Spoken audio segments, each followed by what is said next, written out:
But Cal, that intro wasn't translated. It was all in Japanese. You're lying. This isn't fully translated. Unsubscribe. I mean, that's a Moscow joke, obviously. Don't need that myself, but whatever. Doesn't matter.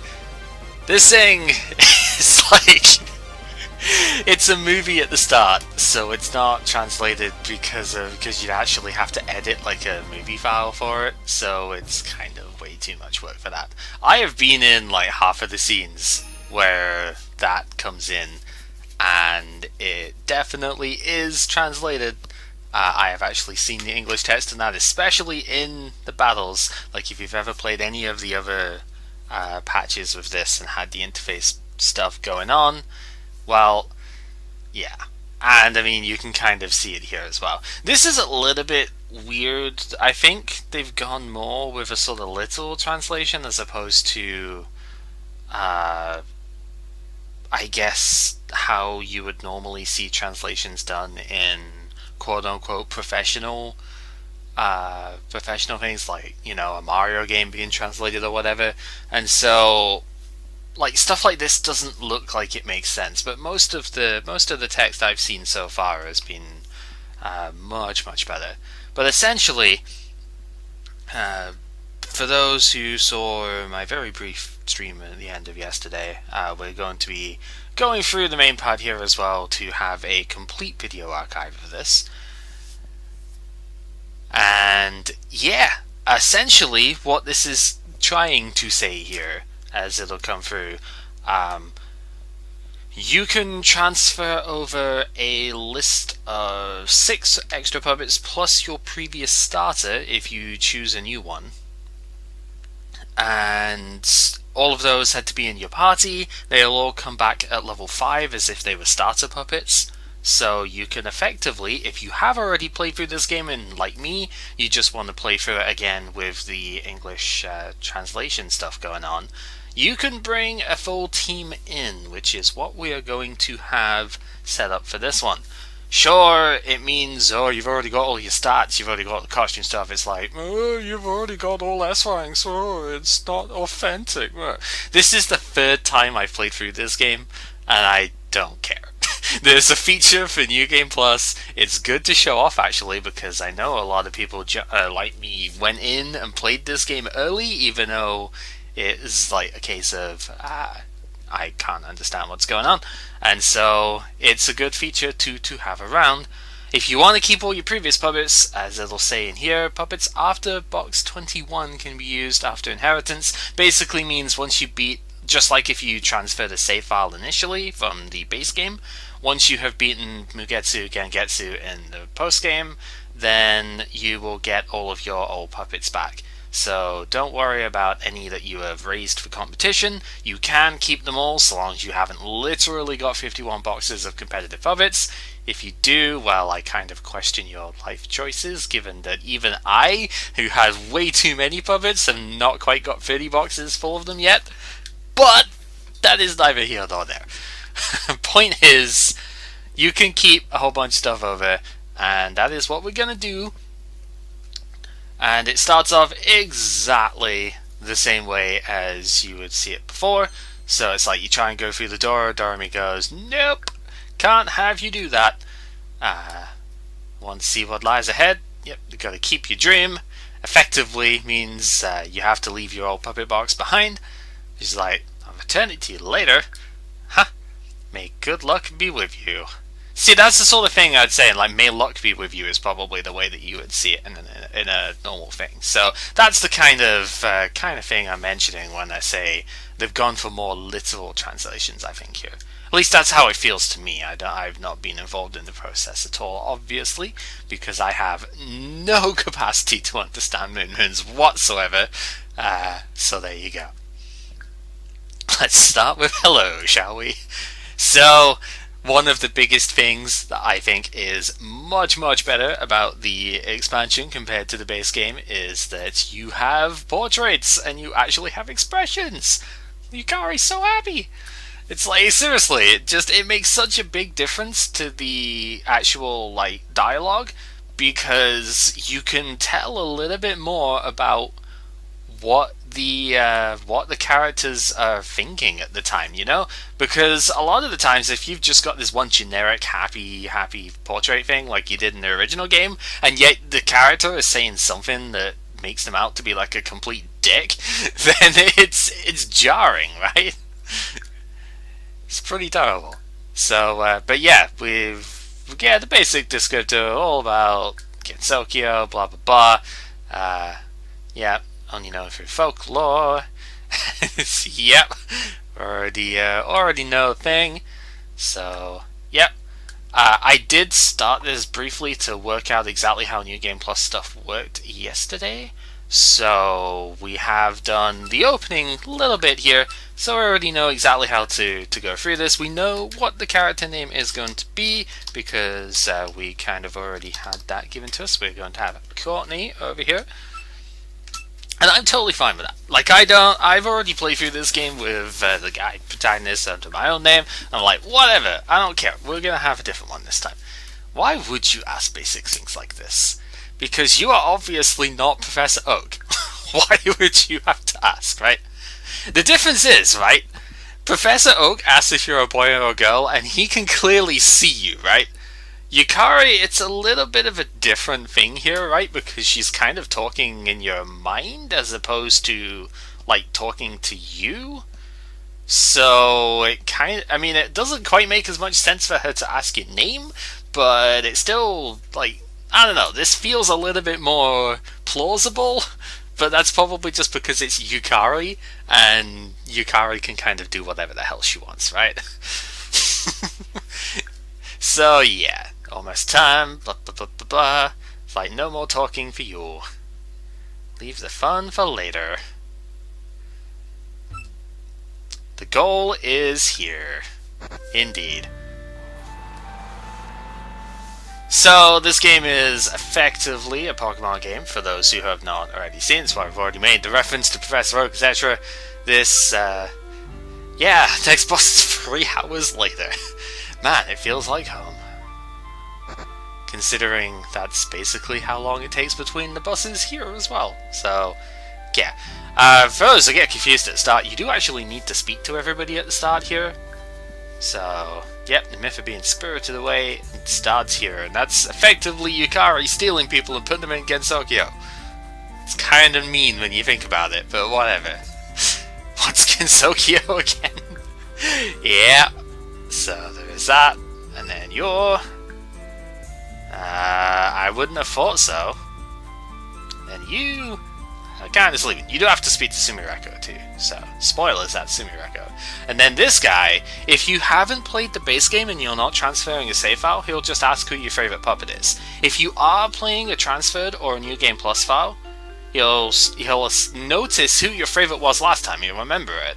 And this is your starter right here. So it's like, you said Sariel was your favorite, right? So I'm going to say no, because I'm still going to get the Sariel anyway, since this is a New Game Plus file. But if I say no and I choose a different character, then I can actually go ahead and take another one. And we're going to have Ellis. I actually used Ellis as the main character in my second playthrough. I'm not going to be using Ellis this time, but the reason I'm choosing Ellis is because her portrait is too freaking adorable. It's so cute. Like, seriously. I mean, this game is full of cute portraits and stuff, right? But it's incredibly cute, and Alice is like my new favorite character, basically. So, yeah. Anyway, we have Yukari puppet over here. Obviously not the real Yukari, but... oh no, it's dangerous to go in the tall grass. Except, there's no encounters in the real world, let's be honest here. This is not the world with actual puppets, despite there being an actual puppet, like, there. It's a Yukari puppet, it does what it wants, basically like the real thing, right? But, yeah. So, you just follow along, there's no real deviation in this bit, but this does kind of show you a little bit about the potential, like, area in the future. Just staring at the lake. I don't know what she's doing staring at the lake, but that's fine. I'm gonna chase her down. She's all happy because it's Yukari puppet, and she just goes, whoop, teleport. And this is a rather cool statement. Gengetsu accepts all. And we're just like, was that? Apparently, we're in the same place except there's no Yukari puppet anymore. Ooh, scary. So then you go forward, so you get to the grass again, and the grass is shaking. Oh no, there's a puppet. So whoever you actually pick as your favorite will be the puppet that comes out here. So it's a little bit of a thing. And then suddenly Marissa, from somewhere, there was nowhere she could have come from on that side. But whatever, we don't care. Puppet right in front. Yep, standing there doing nothing because, like, what's a puppet? You know? So, yeah, from the outside world, being attacked by a wild hat, exactly. So, that thing is a puppet. And it just appeared, kind of spreads all over, as you do, you know. Wish you in tall grass, blah blah blah blah blah. But from the outside world, we don't exactly have any puppets here. And yet, this one's like, woo! Again, I love the expressions here. I don't know, the art for this game was already super adorable, but to actually, again, like, this was basically the same text that was in the first game, but this is just so much easier to, like, yeah, people like recognize expressions and stuff like that, and it adds a lot of meaning to conversations, right? So it's like, yeah, now we know she means business here. It's great. I don't know. It's just what it is. So it's a scripted starting fight here if you've never actually played this before. It's exactly the same stuff as in Pokemon. Obviously you get the whole like switch thing. You can run, except you can't run in the base fight, but you got a bag that doesn't have anything at the moment. And you've got your general attacks, as you would expect. Even, it doesn't matter like which one wins or loses this fight, you get reduced. Wow, that's a lot of damage. You get reduced to like 1 HP anyway, so it doesn't actually matter. Now Ellis actually has Dead of Night, which is an evasion increasing move, so I'm kind of surprised she didn't use it here. But it doesn't really matter, so tougher than most. Yep. We're not beating it apparently. And then it's like boop. It boops us, and apparently we seal it, and that is that. We will not be giving any of these puppets nicknames because I don't. This is one like big difference I find from Pokemon compared to this. I don't like giving actual characters nicknames, right? Pokemon, I feel it's a little bit different because they're clearly creatures. These things are based off of like actual characters and whatnot, and I'm just like, I don't really feel comfortable giving these names. Plus, I know what you guys are like in the community. You're pretty much all about the meme names and shit here, and I am not part of that, so I'm sorry, but yeah, I don't just decide to follow, exactly. So it's like, it's a lot of weird, it's a little exposition stuff at the start, but Marissa's like, this is too much thinking, I'm out of here, basically. Yeah. So there's that. And then we get to the shrine, and we're like, whoa, the shrine looks new now. What's going on here? It looks maintained. That's not what we're used to. And yes, this is this game, the puppets do follow behind you as well, unlike the base game, which is pretty great. Sanai doesn't know what to think about this either, apparently. That's valid. Let me do the talking. It is great. It's like, yep, Verse is terrible at explaining things anyway, so basically just make my life easier, do it for me. I'm just gonna stand here and just do nothing. Yeah. Sanai is so freaking happy in this game, like unbelievably happy. It's not the only game where she's been this sort of happy, obviously. You know, it's freaking GOS, Genesis Sapphirus, was another one where Kib basically coined the "she's so excited" thing from, but you know, kind of works out. So yeah, we're in Gensokyo proper now, and we already knew about this because Yukari told us about this, and well, the others kind of already told us about this, so yeah, we have a puppet instant going on. I don't know why, but we do, and she's very concerned about this, clearly. Like, again, expressions are so important here. It just is a thing. that apparently Sanae was the only one trying to suppress them. That doesn't really make sense, given that Reimu is kind of instant resolver number 1, right? I don't know why Sanae would be the only one trying to do it, but whatever. Also, why does she have access to the barrier? She has nothing to do with it. Again, the barrier is Reimu and Yukari. Why does Sanae have, like, power to strengthen it and whatnot? That doesn't make any sense to me. But whatever. Maybe there's something newer in the lore that I just haven't actually been privy to. Also, I just kind of noticed, isn't Sanae, like, this is a weird thing to just notice, but isn't Sanae's hair, like, behind her eye? Like, the white of her eye here? You can see the shadow of her hair there? That's really weird. Like, I don't know why I've just noticed that, but whatever. So yeah, the barrier is now too strong for us to get out, even though we got in the first place. Thanks, Yukari Puppet. And so we're gonna have to just kind of sit tight right now. But apparently Reimu's here just like, yo, I'm not happy that everybody's in my room. Because, yeah. Also, this Courtney guy, obviously, that text is not different between the two genders, so, you know. Getting more frequent, blah blah blah. Yeah, good, tame puppets. And then Reimu's just like, I don't trust you. I'm gonna keep my eye on you, yeah? So, please don't get involved too much. Gee, I wonder if we're gonna actually adhere to that. I mean, a happy-looking Reimu is marginally better than whatever this is supposed to be, right? So it's like, get the hell out of here. And we get shut down. Rip. So we got kicked out, indeed. Yep. So, yeah, again, even though Sanae apparently can strengthen the barrier as well, Reimu is actually the one who's supposed to do it. Yep. Very unlikely she'll lower us. But apparently Marissa's all like, yo, I got this. just sit tight and I'll solve it in a second. And we're just like, I don't think you're capable of that, Marissa. What can you do, really?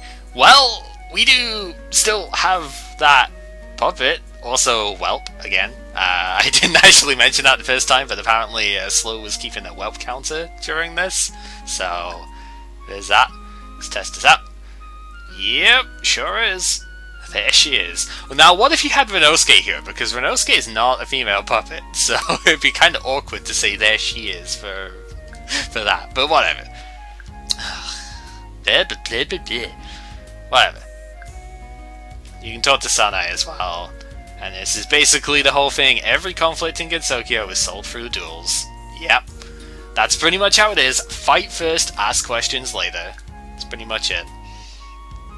Yep, usually it is the Zanmaku stuff, but puppets are just easier to handle, right? Because you don't get directly involved in the fighting. Which is kind of fine. It's a good point, though. I mean, no idea why you got stuck with a backup role. Technically, you are player 2, right? That's how it's always been put. Like, Reimu is the Mario to Sanae being Luigi. Isn't that how it always goes? Whatever. Doesn't matter. You get to start up the fight. Do the best you can do. So, unlike Marissa, most puppets don't actually start with both Yin and Yang energy. This game is exactly like Gen 6 Pokemon in terms of mechanic stuff. You've got physical attack, special attack, and a lot of the... Because of when the game initially came out, a lot of the mechanics are very similar or the same as they were how they worked in Generation 6. So, yeah. Any move that is red here is a physical attack or uses your focus attack. Any move that is blue will use your spread attack instead. That's pretty much the core of it all. It's the same general idea as it would be in Pokemon.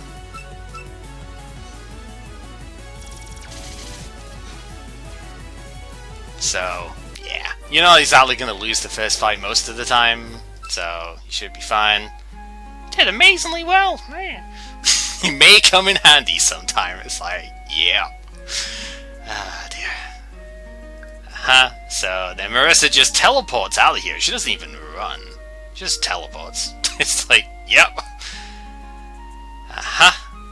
It's something special. If you're looking at this from a CinemaSins lens, you would probably have the line of Sanai visits 4chan right here. So, yeah, that's pretty much it. So then we get our first direction as to where to go of some people in the human village will be basically able to help out, hopefully. And Sanai's like, I can't come with you, so just go. You're fine. Sure, you'll be your best ally. She's so happy about that statement. Hello. Yep, so there's that. And you try and go, and she's like, wait, don't go yet. So one more thing. So yeah, just for us it'll be kind of bad. So we're gonna get seal threads. Obviously you get your Pokeballs at the start of any game, right? So this is the same general deal. Capturing is very slightly different in this game, in the sense that instead of catching something specifically when it's at low health, you use the seal thread, and if it works it will like put a sealing circle around the puppet, and then you have to actually knock it out in order to have it join you, instead of just catching it at low health. Usually seal threads will tend to work when they're at full health, but they'll work better when you weaken them. At least usually. So yeah, you can't steal other people's puppets. Now you're an expert on sealing, winky face. I love that particular portrait, is so good. So then we get ourselves a puppet box as well, which is the main bit that we need to get before I do the rest of the stuff here. So we already have 6. Any new ones you get are in here, and then apparently you can winky face them out of the thing. But yeah, you can open it at the RQ puppets, which are basically your PC for the game. So there is that. Good luck! So now, if we go and take a look at said box, because we're doing a New Game Plus thing specifically here, we can actually see all of the stuff that got brought over. So here is who we're going to be using for the whole round, basically. It's already got the outfit stuff set up, and the previous starter, being Sariel over here, has been brought back as well. They all start at level 5, because that's your initial puppet style. Should be noted, this is actually a really good mod too. Should be noted, the Dream Shard here is a hold item that specifically for your starter puppet, until you can like reincarnate and get the heart mark otherwise, you will get a 10% buff to all of your stats for the one who holds the Dream Shard. Should be noted, if you are going to try and do a New Game Plus thing here, do not have the heart mark on any of the puppets you want to try and transfer over, because it doesn't work. We actually explored this last night, and yeah, basically if you have the heart mark on anything in your party, it will not be transferred over. So do keep that in mind. So yeah, it's pretty much all the stuff that was not what am I trying to say? So all the stuff that was pretty much done last night when testing out the New Game Plus stuff. So now that we are done with all of that, hello everyone in the Twitch chat as well. How are you guys doing today? I know you've been like, oh, is this a playthrough or whatever for stuff. I just wanted to get through the bit that we did last night, because it was pretty much exactly the same as what we'd already done. So I was like, I'm kind of just gonna go through all of that first, because it's pretty much like boring intro texting in a way, right? But we've already gone through it all in the past. But I do want to put these up on the YouTubes as well. So I know, a bit of an immersion break for those on there, but hey, that is what it is. People have always asked, every time I put like stuff on YouTube, it's like, why don't you do this more often? Because I can't watch the streams themselves, but I love watching your stuff. It's like, okay, well, if I'm going to go for a new playthrough of this, I'm going to put it up there as well. So there you go. That's pretty much it.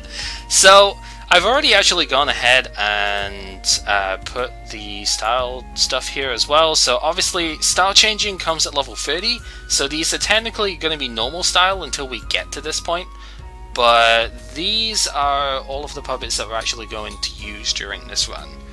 The way that we've done this, I've been doing like themed stuff for the expansion, like every time I played it. So the first time I played it was all extra bosses, I think. It was like all extra stage. The last time I did it, it was all final stage bosses. So stuff like Yukiko, Eren, Sario was there because she's technically the final boss of the first game, so it kind of worked. And then this one is all playable characters, like ones in the whole number of games that you can actually play as. So like all protagonist characters, basically.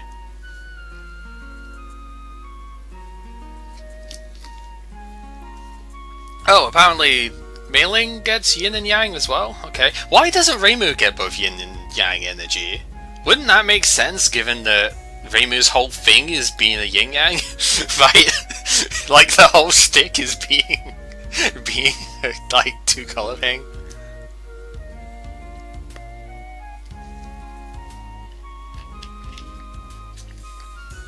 So yeah, I'm still going to try and catch most of the stuff. I'll at least try and indicate where certain things are if I'm not going to get them, because I'm not going to waste too much time trying to get like stupid rare encounters.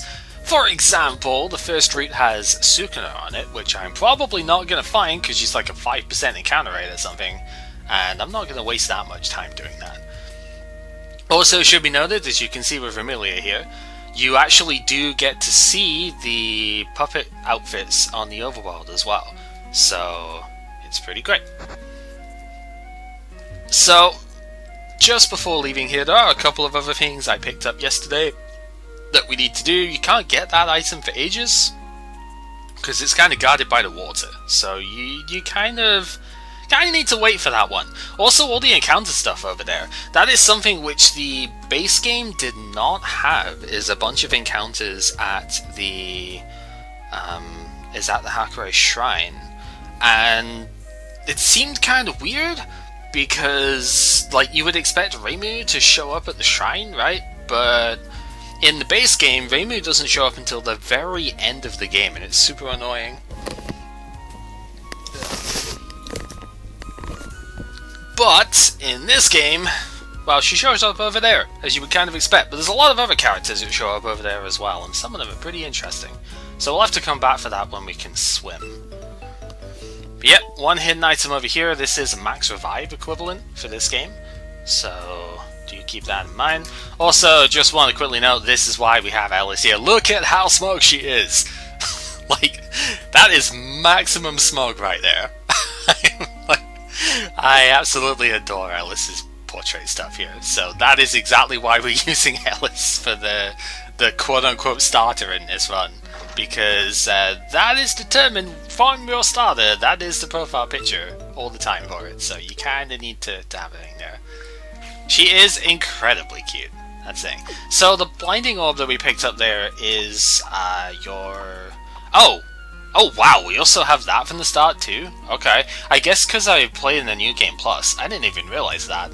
So, if you are actually using... We're not going to be able to use this, right? Because we're using a full team of 6, which are not the starter puppets, so we don't have the heart mark. But if you do have the heart mark and you have one of these, you will literally double the stats of your starter. So you could just rush through everything with this, if you so desired. Which is pretty cool. I might, like, if I was ever to do speedruns of this game, it would definitely be New Game Plus, because I'd be able to bring the starter in with the right mark and everything. If I ever was to try and do speedruns of this, that would be how I'd do it. So, I don't know if I'd have the boundary trans per se, but I definitely would want to do it New Game Plus, so I wouldn't have to worry about freaking using an outside program to set the RNG. I don't know. Anyway, the item that we actually got was pretty much the smoke ball of this game. So especially if you're starting with a really slow puppet like Yuka, you'll probably want to have that on. So, there is that. Oh, that'd be really good if you could, Azure, for sure.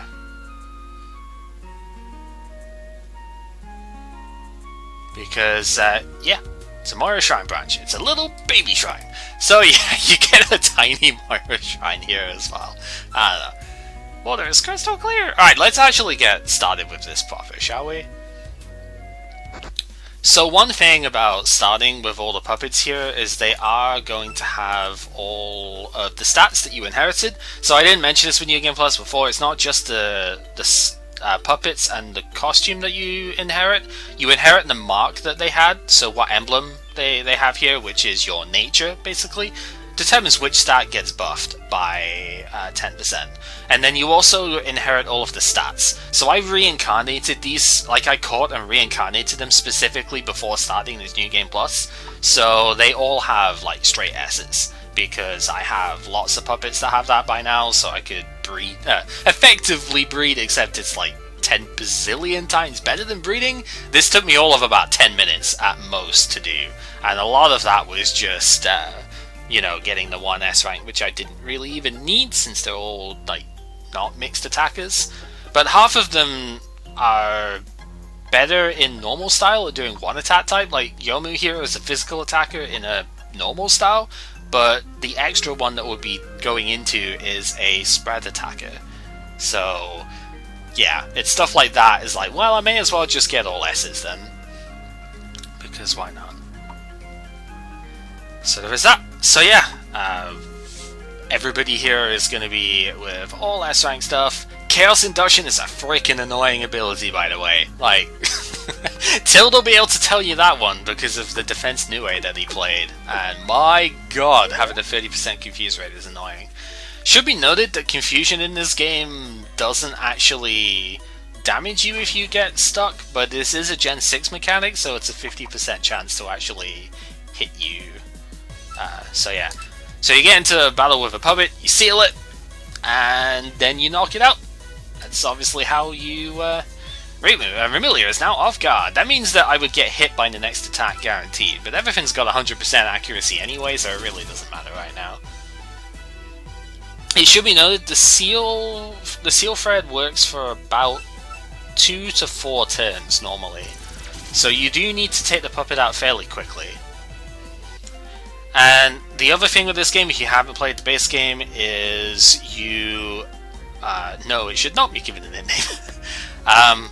You have a forced experience share here. There is no way that you can turn that off, but it also doesn't really matter because the game, like the base game, got incredibly difficult by the end of it, actually. Kib has just finished a recent playthrough with that, and I forgot just how high the levels got. The final boss actually had like level 85, and I was like, what? That seems excessive, but whatever.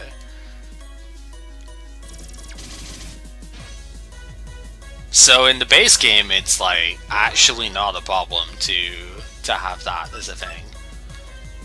So we'll do one more hit here. Well, apparently we'll just kill her instead then. Critical hits are plus 50% like they were in Gen 6. So, kind of annoying actually that we just flat out kill. But Chen is pretty common, so we'll probably find another one anyhow. So, Diosei over here. I know everybody says stuff in different ways. Apparently I always say this one wrong, but it doesn't matter.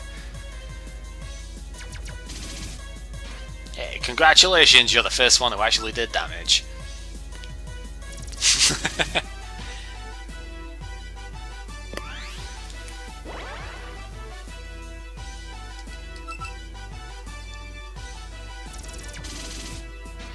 Now, because the thing is, like, I've said it one way and then I've been told it's wrong, and then immediately somebody else in the chat says, no, actually it was right the first time. I'm like, okay, whatever, it doesn't matter. So, it's not the only puppet that we're going to come across here. Like, Chen is here, I've said Sukuna is here at like a 5% rate or something.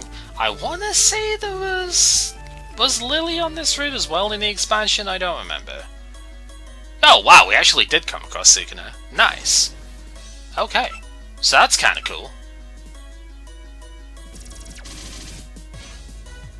Okay, she is going to take a few hits to take down though, so that's fine.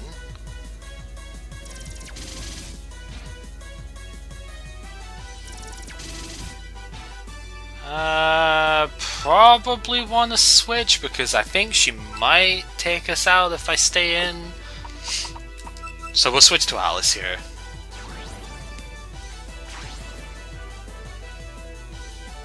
Shield up! So raise the defense. But Alice is actually a spread attacker in her base form, so we should be fine with that. Alice, like, if there's one thing I've noticed with the team that I've set up here, it is very good at like balancing its weaknesses when everybody's style changes. But I have noticed that I have like one physical attacker and everybody else is a spread attacker, so that'll be kind of interesting when it comes down to it. Let's switch out for somebody else though. Let's put Sanai up. Because I do still need to get Chen here as well.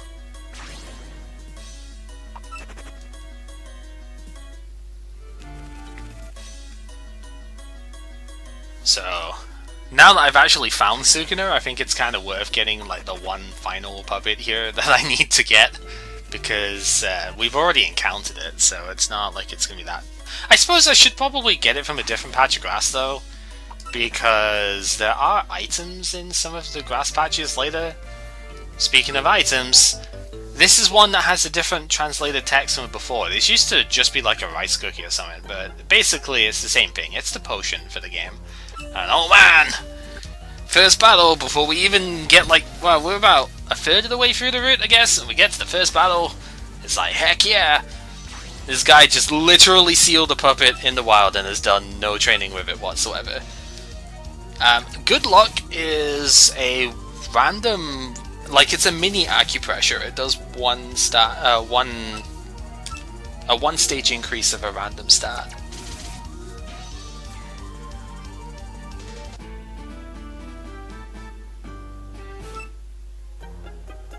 The more people want to battle. Yeah, so this thing, this Jizo, you'll do stuff later on with that. There's a post-game subquest involving that thing.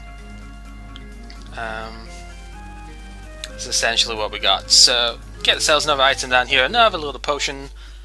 I usually try not to use items in the middle of battles, unless I get like bullshit RNG'd. At that point I'll use them. Like if I get crit killed or whatever like 3 times, or like confusion procs and all of that stupid stuff, then I'll start using them. Because if the game's gonna be like dumb to me, then I'm gonna be dumb back. But I try not to use them otherwise. So we get another fight over here. Did you just become a puppeteer, fellow newbie? Yep, problem is, for you though, we already have a team. So yeah, Lily over here, I haven't really mentioned anything with the typings yet. There's a lot of typings which are similar to Pokemon, and then there are a fair few which are somewhat different. For example, you've got your fire, you've got your water, you've got your nature, which is grass, you've got electric, you've got like wind is flying, stuff like that, fighting, poison, that sort of stuff is fine. Void, which is what Lily is here, is basically normal type. So there's a lot that is similar in that regard, but then there are quite a few unique ones too, and some of the types interact differently to how they do in Pokemon. For example, the Earth typing is a mixture between... oh, also, useful tips. You can do things that we've already been told about. This is a useful hint for the day. Yeah, so you can actually go ahead and look at some of the timing stuff. Like, electric is good against sound, which is really weird in this game, but, you know, it's like water is weak to poison in this, which is something that it isn't in Pokemon, and I kind of wish it was, because water is kind of a really damn good typing in Pokemon, you know? It would kind of be nice to bring it down a peg, just saying. You can't speak to this Nazarene puppet, which is a bit of a shame. Yeah, challenge into battle, blah blah blah, whatever. So, when you actually catch stuff here, you will be able to see like the stats. You get around. It's the same sort of thing. You get around the nature, then you get the stats are completely randomized. So whether you'll probably have to catch several of a puppet that you actually want to use if you're not doing the New Game Plus run. in order to actually get them, because like this Diose is terrible, so you wouldn't ever want to use this one because it's just bad. That speed is nice, but everything else is awful. This Sukuna is not completely terrible though. The E- in spread attack is the worst it can be. Like E- to S is pretty much the range here. It's half the range of what it is in Pokemon. So instead of Pokemon's being 0 to 32, this game is 0 to like 16 pretty much. But each point matters twice as much as it does in Pokemon. So it's just a condensed scale, and that's basically just go from E- to S instead of having to have, I don't know, like 10 grades underneath it or whatever. So this actually would be pretty good if I was looking for puppets here. I would use this. I actually used Sukuna in my original playthrough of the base game. Defense Sukuna was really good for the main game because she has buffed up huge power that also doubles her defense as well. So, and she goes tiny. It's amazing. But we're not using it this time around, because I've already have before. But this actually would be a pretty decent one for in-game. The attack is a little bit low, but defenses are okay enough, and she's got really good speed, so there is that. But yeah, that's effectively that. I guess the mark is pretty bad on that one as well, but whatever, it doesn't matter. Waiting for them to heal up. Yep, puppets are not tools. Pokemon are not tools for battle. Yeah, so you can actually buy stuff here as well. You do have Repel, which is actually pretty cheap in this game, and the Seal Threads as you can. But you see, we got no money! The way that you get money in this game is you don't actually get it from winning fights. You get money in this game by technically by winning fights, but you actually have to sell the stuff that you get from the end of fights in order to get money. Like, it seems a bit of a weird thing at first, but what it actually ends up doing is it means you can get money from wild puppets as well, which is pretty good. Also, don't sell magical fragments. You need these for reincarnation, and you can hold up to like 255 of them, so don't sell these at all. It is not worth it to do that. But yeah, these items have no use outside of actually, you know, selling them. So there's no reason to keep a hold of it. Like, yeah, you could say nostalgia for the handheld console, but you don't actually need to sell these.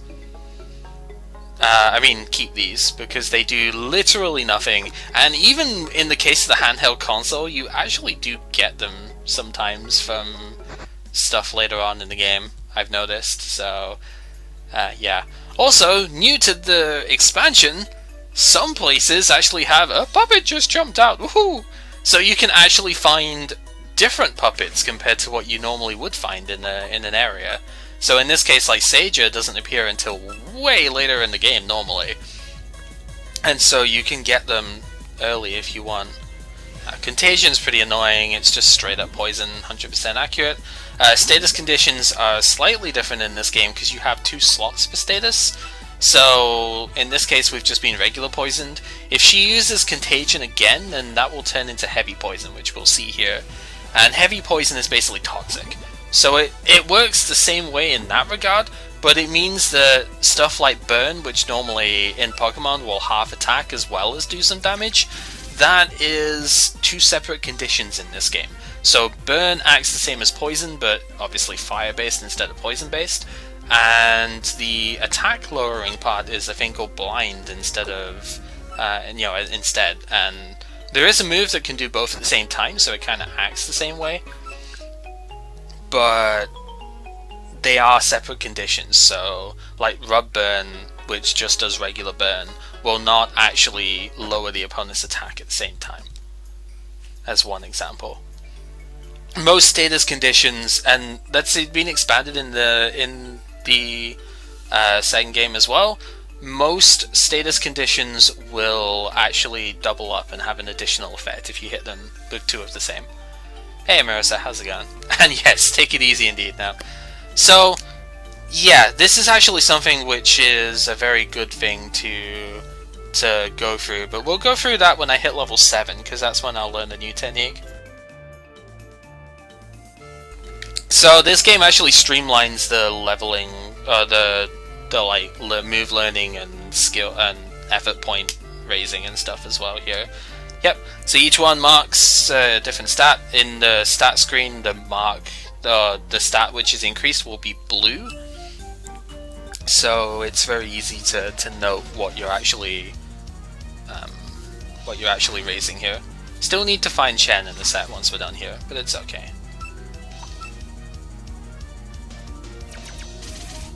Get someone to eat soon? Nice! Sounds good. So yeah, clearly we are going to be overall very strong with this. The expansion is not quite as intensive as the base game anyhow. Like, the leveling, the levels of the enemies are a lot more balanced overall than they are in the base game. The difficulty spikes are smoothed out a bit, and the overall level ends up being a lot lower by the end of the game. That doesn't make it trivial. Like, the end Elite Four, if you will still destroy you if you're using a bad team, because they are actually very kind of heinous in their tactics even. But yeah, so Sanai's up at level 7, so I'll win next time. Now we can actually show this off. So, for those who have not played this game before and thinking, oh, if it's a Pokemon game, it's going to be really hard to get into competitive for this, right? Nope, not at all. So, here is your edit screen. Every time that you defeat a puppet, you will get power points, the PP that you get here. And you use those in a variety of different ways here. So you can, when you get to level 30, you can style change, but you don't need like points for that. You get them anyway. You can use 20 of them to do an ability capsule and change your what your ability is here. So like Divine Protection is actually really good, but Common Senseless is pretty amazing here as well. Just ignore immunities. But anyway, like you've got two different choices that you can use. Spend 20 points instead of the 200 that it used to be for an ability capsule. Now it's 100 battle points. But yeah. You can acquire skill cards, which are TMs. We haven't obviously got one of those yet, but whatever. You can learn skills, so we'll have... that's actually a really good opening skill. Wow. Most opening skills are only 60 base power, but this is actually amazing as a first skill. Jeez. Sanai, calm down. Yeah, so you spend the number of points that you have on the other side, and you learn a new thing. This is also how you're going to recover SP in the field, as opposed to... you know, going to a center, because there are no like ethers in this game or leper berries or anything like that. But you can forget the skill or teach over a skill at any point and then just reteach that skill. This is effectively a roaming move tutor at any point, so long as you have the points to use it. So it's actually really incredible. Like if I ditch over good luck here, because I'm never going to use it anyway, but if I skill over that, if I spend 10 points, I can just relearn this skill. It's that easy. So that is one massive thing here. And then here you have the you have your stat screen. So this is your EV part.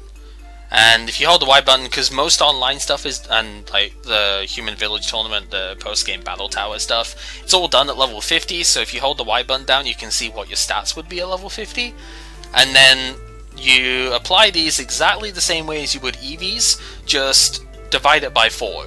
So like in Pokemon you have 508 usable EVs.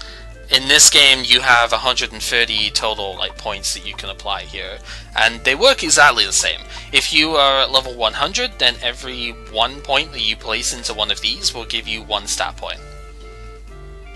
So it works out exactly the same. If you're looking to raise stuff for level 50, you'll see that you need to put 2 points in order to actually raise the stat by a single point. So that's how you'll set it up.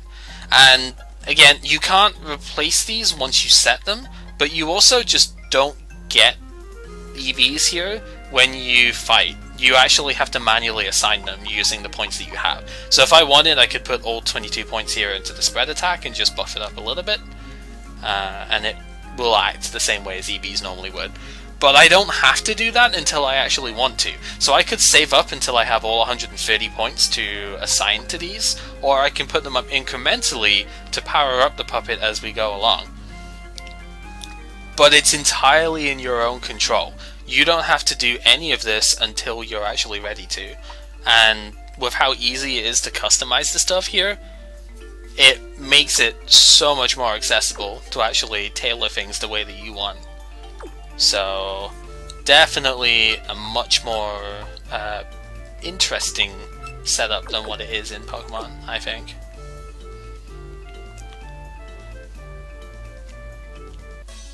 So, yeah, that is one of the biggest draws, I think, for playing this game at a quote-unquote competitive level, is that it's so easy to do. And I mean, if you've ever seen any of my reincarnation videos and such like that, you know, like that and the grind, how to level up and such, it really doesn't take that long. In fact, I even showed it off in the last stream of this that I did before the translation came through. And I think we spent a total, like even with me going through it meticulously and explaining it, we spent no more than an hour getting a puppet raised up. From catching it in the wild, or basically catching it in the wild, to having it competitive ready in less than an hour. And we could have done 5 at that, you know, at the same time with that. So once you get set up, and it doesn't take that long to set up.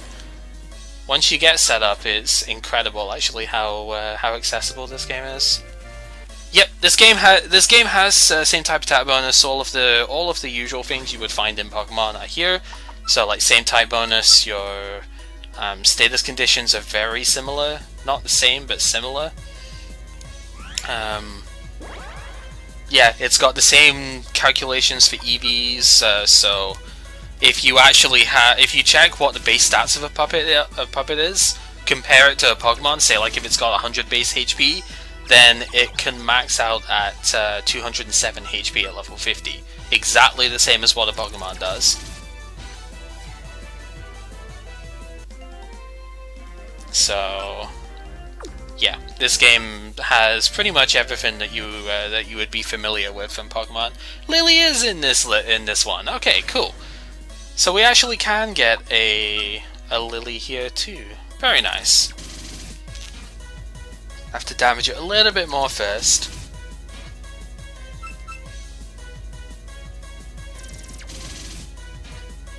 So a lot of the puppets that I'm using in this particular team are puppets that I haven't really gotten the chance to use in game before. And some of them I haven't even used competitively either yet, because we just haven't done enough games. Like, Raisin here is one that I really do like the idea of, but I just haven't managed to get a chance to run with yet. So it'll be interesting to see how they play out. Yeah, spring is here!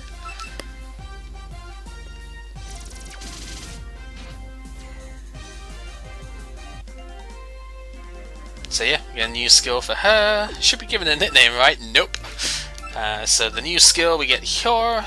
Oh, also, you don't even have to exit out here. Like, you can exit out and go to a different puppet to edit, but you can just use L and R as well.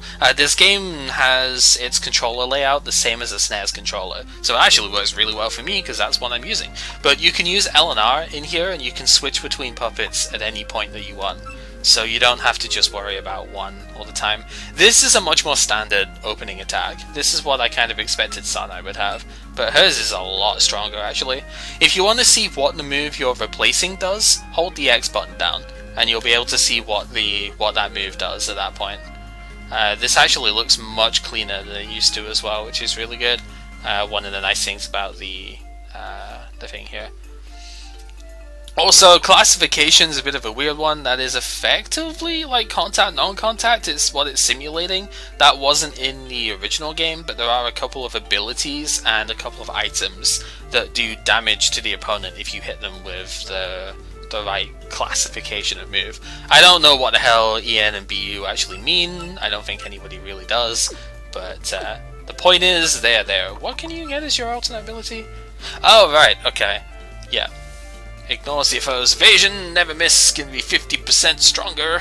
I mean, it's a pretty good ability actually, but that's not what we're going to be using here, because we don't need to. Some other ones you can see, like, you've got Guts versus Quick Feet. A lot of the stuff you'll see in here is, of course, based on the Pokemon, like, you know, idea stuff here. So even though this is called something different to what Guts is, it does exactly the same thing as Guts. So there are a lot of parallels, and there are quite a few Pokemon that are aped in this game as well, by certain styles. Stuff like Conkeldurr, Jellicent, Ferrothorn, those are all mimicked in this game as well. Even Aegislash and Greninja are mimicked in the expansion. So it's kind of cool. Yeah, speaking on stuff that way, actually, I didn't get around to saying it before because somebody else actually put it in. The letters that I have next to the puppets here are representing what style they are going to change into. So it's we don't have an A on here because we don't have an assist one, because I don't want to use assist rays in game. It doesn't work that well. Assist is better if you can actually get the Wolfsbane route, which you can't get in the normal playthrough. You have to get it post game. So, but A is for assist. General annoyers is one good way of thinking it, but not always.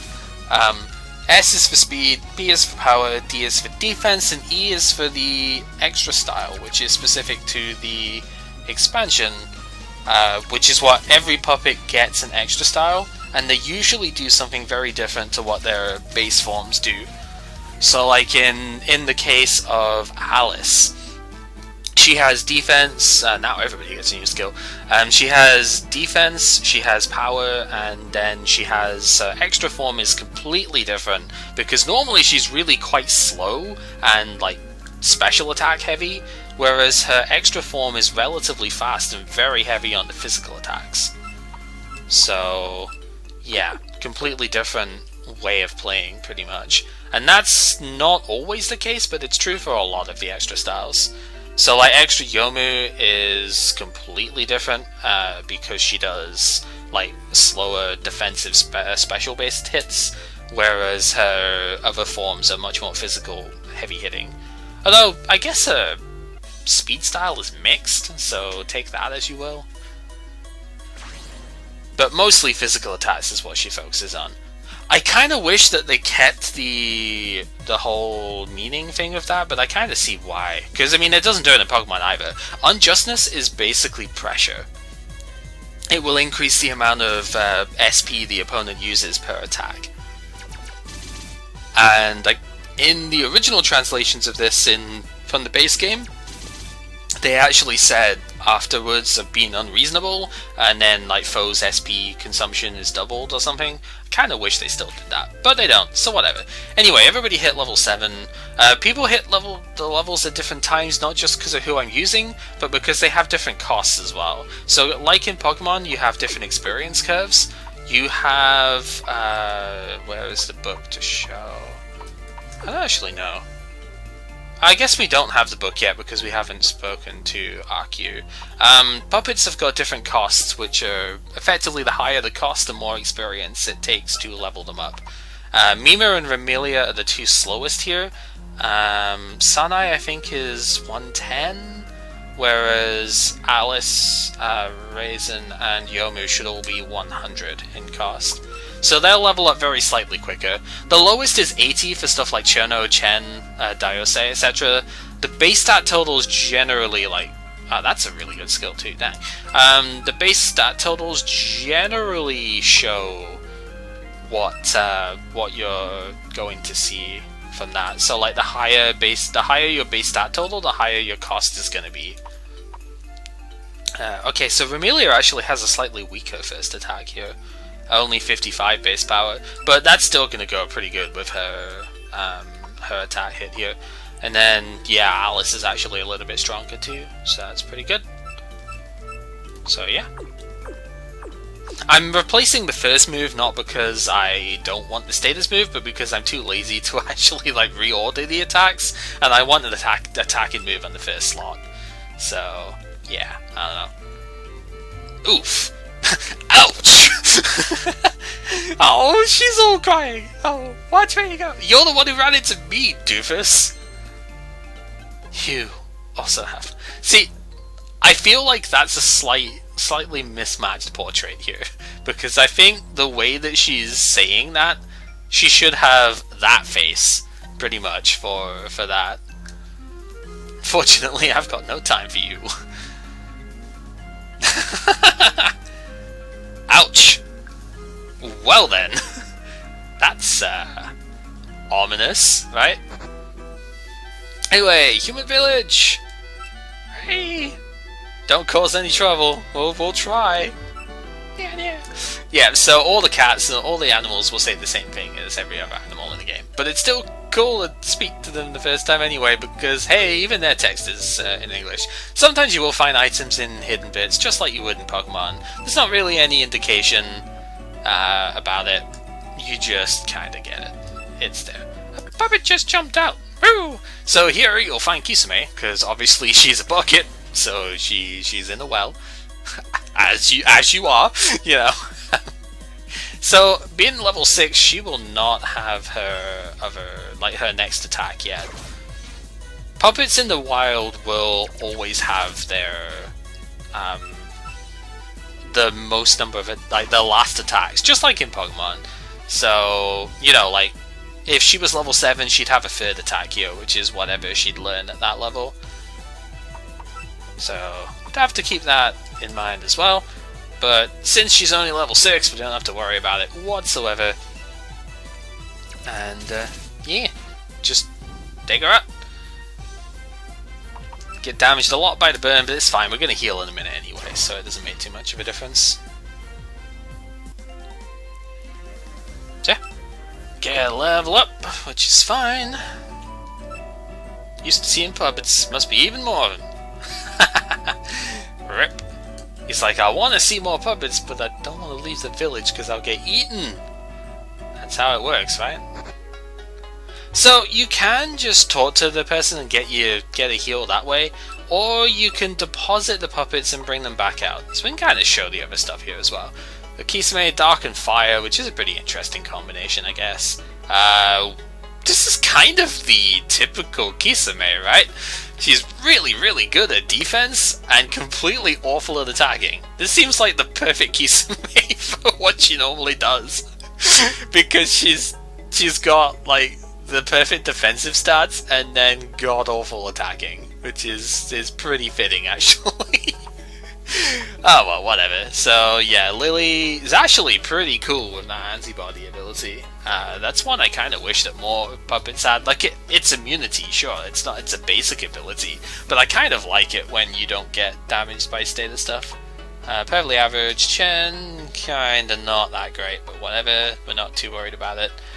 Seija is interesting because of her ability.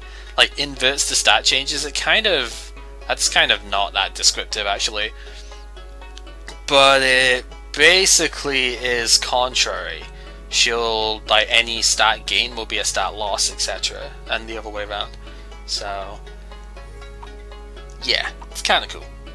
But if you want to heal, then you just bring the puppet in and switch it out.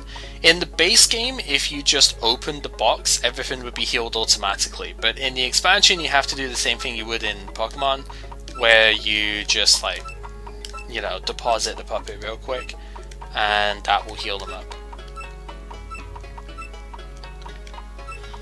One thing that is different from Pokemon is that you cannot release puppets by yourself. If you seal them, they will be in here indefinitely until you get to like one specific point later on in the game. There is one place that you can unseal and like release puppets, but that is quite far into the game. You do have 20 boxes, so you basically have like 600 slots for puppets to start with, because each box is the same size as in Pokemon. You've got 30 spaces, so you have a lot of storage space. But if you catch like 100 Chen or whatever trying to get the perfect one, then you're probably going to run out of space at some point, so keep that in mind.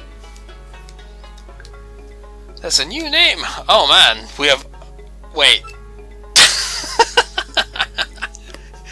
We have literally already been caught by ire in the newspaper. Oh no, there is plenty of space for a living dex. In fact, even before you get the extra boxes from beating Mugetsu Gengetsu, there is enough space for one of every puppet. In every style. Including normal style if you want. The total number of different puppets in this game is about 504, I think it is? 503, 504? It's gotta be a multiple of 4, actually. There are 126 different characters, and if you count normal styles, everybody's got 4 different styles. So yeah, there are 504 different ones here, and you have 20 boxes worth. Each one is 30 in size, so you actually can store everything in just the first 20 boxes. Quickly adapted to it after killing the Stensogi. Oh man. Yeah, we're already in the newspaper.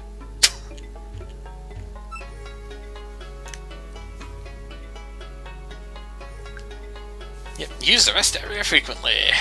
Yep, that's the point. You can't use it without that. But I've already explained the way that you can kind of cheese that out, especially later on when you have maxed out PP. Up goes the web counter. Yeah. So there's that. Never heard of the new puppeteer showing up in the newspaper? Man! Unreal, we're already in a thing. So you can buy healing stuff here as well. You've got your super potion, or at least what super potion used to be, 50 HP heal. You do have 100 HP heal as well, which is kind of good actually. There's decent value for that. And then you have full heal as well. You don't get burn heal, ice heal, like paralysis, that sort of stuff. You don't get that. You only get full heals here. So they're a little bit more on the expensive side. Gotta keep an eye out for that. So yeah, strangers puppets started swarming. I'm pretty sure they won't if you don't let them. There's a Kine in here. She doesn't know what's going on. I'm a greenhorn now, but I'll soon be better. Sure you will. Uh-huh. Shinkiro, okay. Oh, there was no more text. Absent at the shrine too, yeah. Yeah, she kind of is, isn't she? Also, this will be a thing later on. We'll probably have to redo this, actually, because I kind of feel like it. But yeah, later on we'll be able to come on up here. This is the Human Village Tournament. Or Puppet Exhibition side, I guess is what they call it now. But, yep.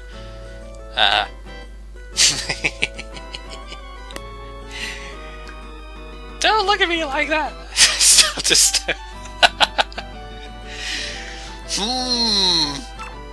Yeah, I feel the same way, Kokoro Puppet. Anyway, there are new encounters here as well, so we'll see if I can get all of them from this too. Being unreasonable, you should be less unreasonable. Ever thought about that, huh?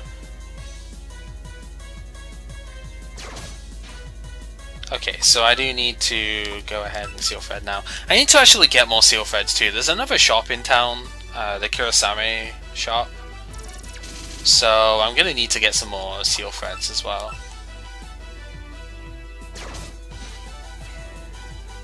So we'll do that real quick actually, because I'm gonna run out if I don't.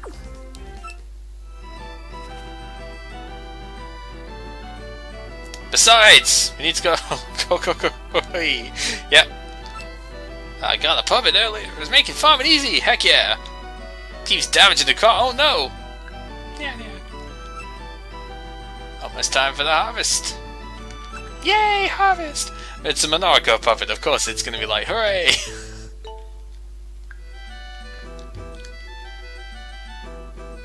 So yeah, it's Human Village has still got stuff. Get out of the way, chicken. There's an item over there too. So this is where we'll be going later, but we can't go there now because there's stuff in the way. Taken over by yokai. Oh no! I mean, it seemed pretty fine to me. Over here. The item over here. I just kind of want to speak to like everyone at this point because I can understand what they're saying now. So even though they're pretty much useless, still, it's kind of a thing. Sure, it's a large collection. Sounds like somebody else we know, right? Yeah, building is the school. Yep, conveniently stuck cart blocking the road. Seems about right. I've heard of abilities. Yep, so obviously the same as in Pokemon, we've gone over ability stuff before. Puppets are fun. Usually asleep. Status skills. Yep. Lowering enemy accuracy, raising your focus attack. Yep. It's not the proper way. Damn right. This kid knows what's up. Mindlessly throwing out attacks, hoping the opponent faints first is not the proper way to do puppet battles. Seems legit. Yep, piercing elemental barriers, so this is basically super effective attacks, as we already know with that. Yep, it's super effective. It even says it's super effective, man. Puppet related troubles. Yep, should learn about puppets too. So you can. Yep. Focus, skill stuff, blah blah blah, it just tells you about the stat stuff. We already know. That's important though, if you haven't worked that out already, that's pretty important. That, as I said before, focus skills are in red. That isn't something that the translation added, by the way. That is something which the base game had as a thing anyway. Is that focus skills are always red, spread skills are always blue. And then status skills are the black skills, and they don't do direct damage because they're status inducing. No? Question mark? Why would you eat a bucket? Also, what are you doing here? Yeah. Surprising to see somebody else in this dream. Okay. Maybe harder. Oh no! If you die in the dream, you die in real life! Oh no! They're both equally likely. Oh dear. If you die in the dream, you die in real life. Oh no. Okay, so yeah, this is where you change your costume stuff later on in the game. And then this is why I'm preventing careless people like you from trying. What do you mean that's why? Wait, what? Ah, there we go. We've witnessed dangerous yokai up ahead. To go somewhere else. It's weird the way that was though. Hey, full heal. Nice.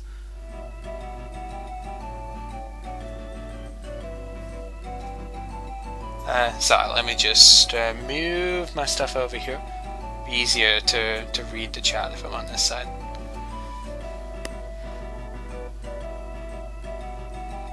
So, there we go.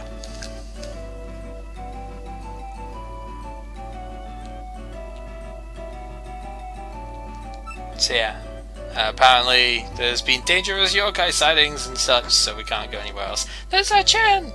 That's not a Chen. That's not a Chen at all. It's a Mariso. Living alone in Gengetsu was not lonely. Seems about right. Yeah, that is not a Chen, that is a Mariso.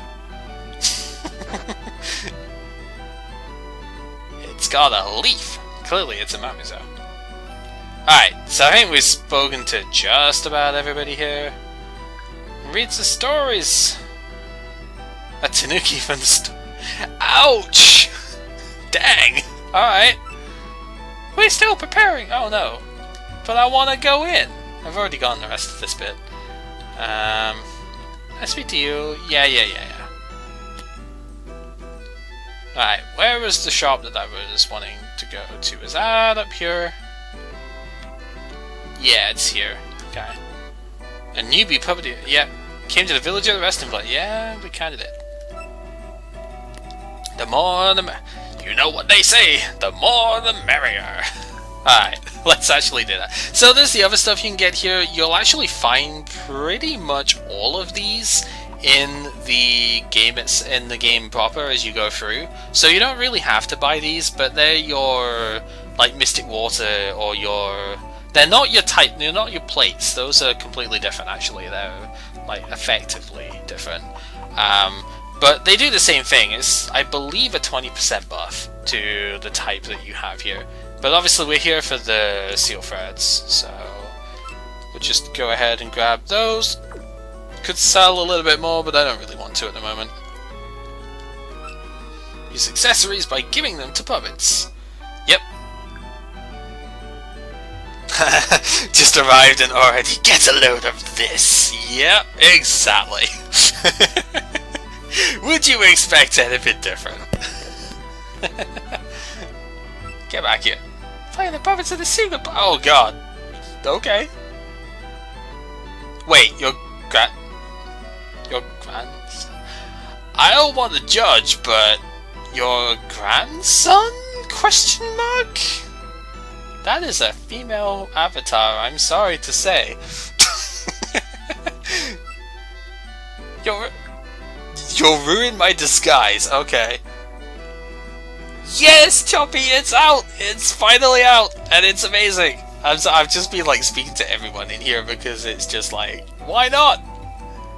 It is out, and it is still awesome, as you would hope. So, yeah. We can do things with it now. It's gonna be great.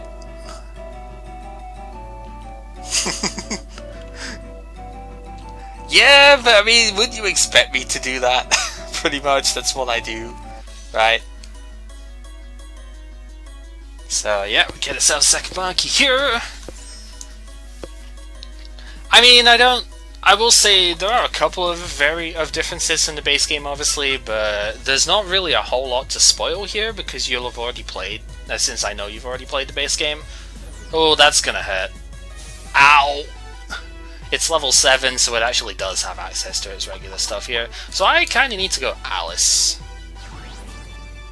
Although Alice is also going to get hit by Ominous Doll, right? Because she is a light type at the moment, which is weak to that. But she has a light attack, which Sekabanki is weak to, being a Never type. Ooh, didn't die from it though, which is interesting. I thought she would have been KO'd by that, but obviously not.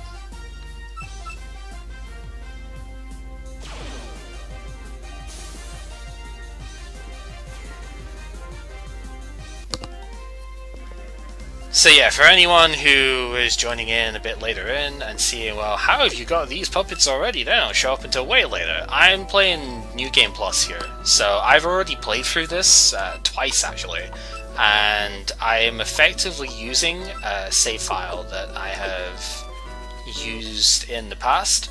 And so one thing you can do when you're starting a new game is that the puppets in your party, so long as they don't have the heart mark, we found that out the hard way, the puppets that are in your party get reincarnated with all of their outfits and emblems and stuff intact. They get reincarnated to level 5 and you can pick them up out of the box when you once you beat Marissa at the start. Kozazu, there we go. There's one of the other ones here.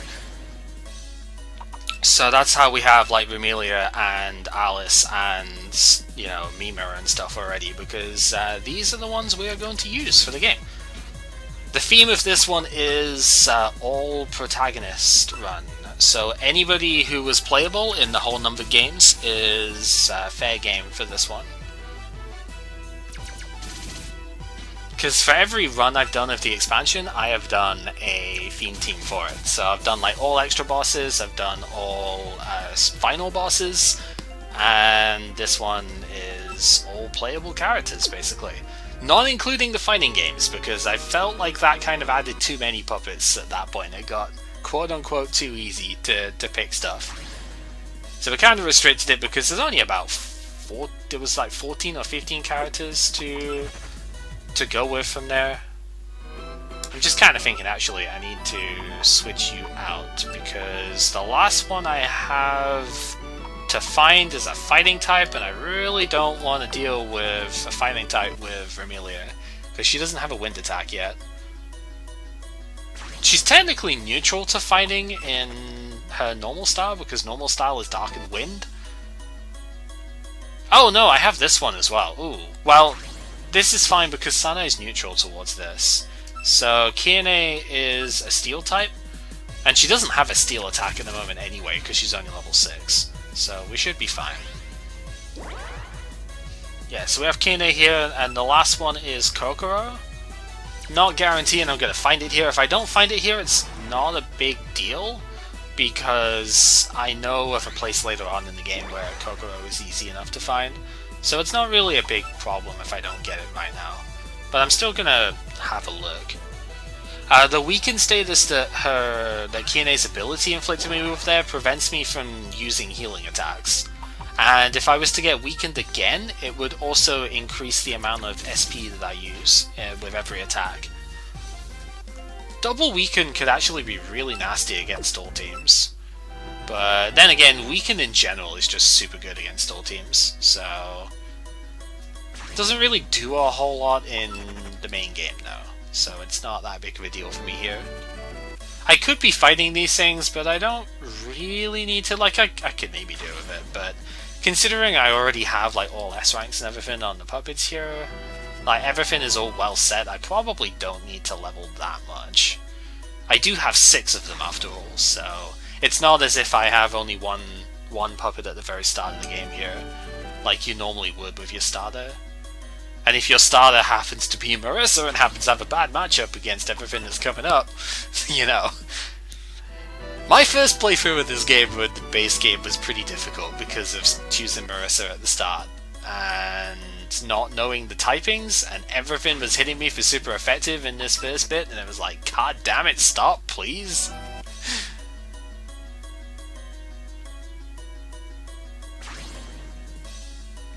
So yeah, just probably gonna give it another 4 or 5 attempts here.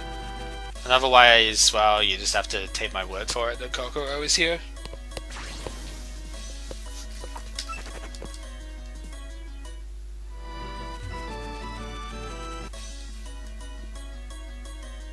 Because I don't want to waste too much time with this.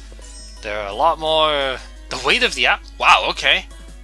The weight of the atmosphere prevented... Did that just say prevented use of items for both parties? That's not what I remember Overwhelm doing. That would be significantly worse than Unnerve if that was the case.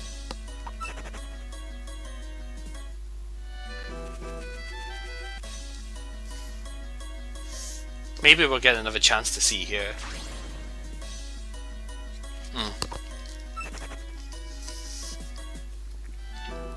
Sadly not. Yeah, if that's what it said, huh? See, that is something I would have never thought to science. We might have to test that when we get to post-game. Because I would not have expected that at all.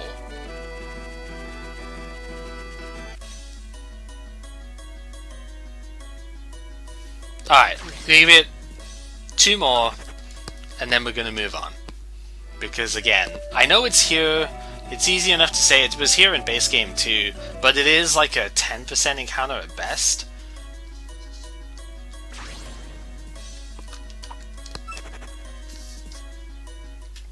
Make a science list and we shall assemble it.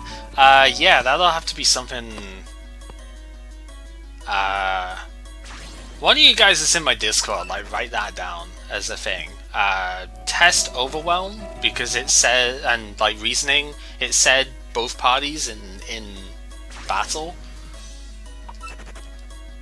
Like, if one of you guys could just put that in my Discord real quick. I know my Discord is not like super. Yeah, the wiki would, and that's what I would expect. The wiki says just enemy item. That's what I would expect it to do. But also, I've kind of gone on for more encounters than I said I would, but whatever. I was busy, like, talking on stuff. I don't know. Let's just move on. Yeah, so I would expect it to just be the enemy items, but it clearly in the thing said that, so that might be something to... Because even if it I can take a message for him. like, even if that is still what it does, it's worth noting mistranslations like that, or cleaning so fun.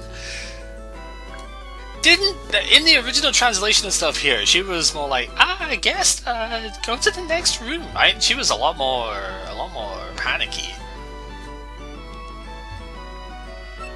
Does it really affect both parties? Unnerve just said your Pokemon are too nervous to eat berries, right? Which was referring to your opponent's stuff. It would be really surprising to me, actually, if Unnerve would stop you yourself from eating a berry. That is not something I've ever heard of. The skill is Overwhelm. It's one of Kiane's abilities. No, that's not correct, J-Trot. That is not correct in the slightest. I know the move you're talking about, but that is not correct. See, we're already in the freaking newspaper. Uh-huh. Yeah, Kiane's Overwhelm there is an ability. Its equivalent is Unnerve, that prevents the opponent from eating berries. In this game it extends to all Hold 1 items, which are all like consumables. So yeah, as Azrael has said there, stuff like gems, black choker, eviction notice as it's called now instead of exit plan, but same thing. Investigating the puppet incident. Find where, yep, little knowledge, oh no! Oh, I could not get it to work with Locale Emulator. I actually have to set my... That's one thing with this game. It does not work unless you're in Japanese locale. I know some people, and I have in the past been able to run Locale Emulator for it, but I was not able to do that this time round. So I actually have to run my PC in Japanese locale for this game. Yeah, Magic Room is an attack that creates a condition, J-Trot. There's a very distinct difference between that, because that is actually a thing in this game too. There's a terrain, Koryu terrain. I think it's Koryu. There's a new terrain that actually does exactly the same thing. Magic Room is a field effect, as Chaos is saying here. Hey, Blaze. Yeah, Magic Room even is a field effect, which in this game is replicated by a terrain skill. Please enjoy your time here while we continue to research. Yeah, so we got more stuff to do. We don't have anything remarkable, but I bet you'll find something that's very special. Okay. Oh, I almost forgot. Suspicious individuals, dun dun dun. Better to inform for your own well-being. Yep, so basically go take care of the intruders for us. Oh no! Whoa, they found... Whoa, no! Yeah, but similar doesn't make it an equivalent. That's the thing. They found us! What do we do? Just leave him to me, the strongest. Yeah. Wow, you're so cool.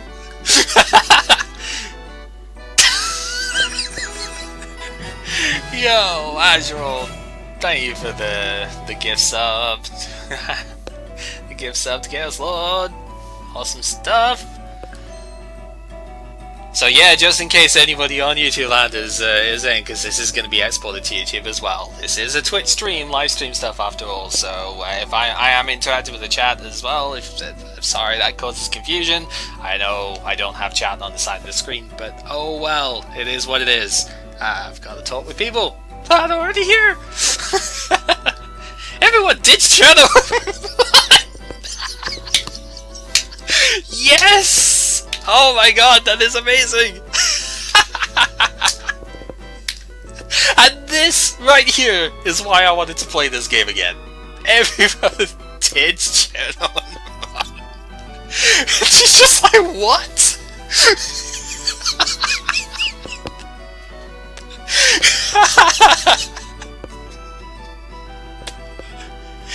Please, oh no.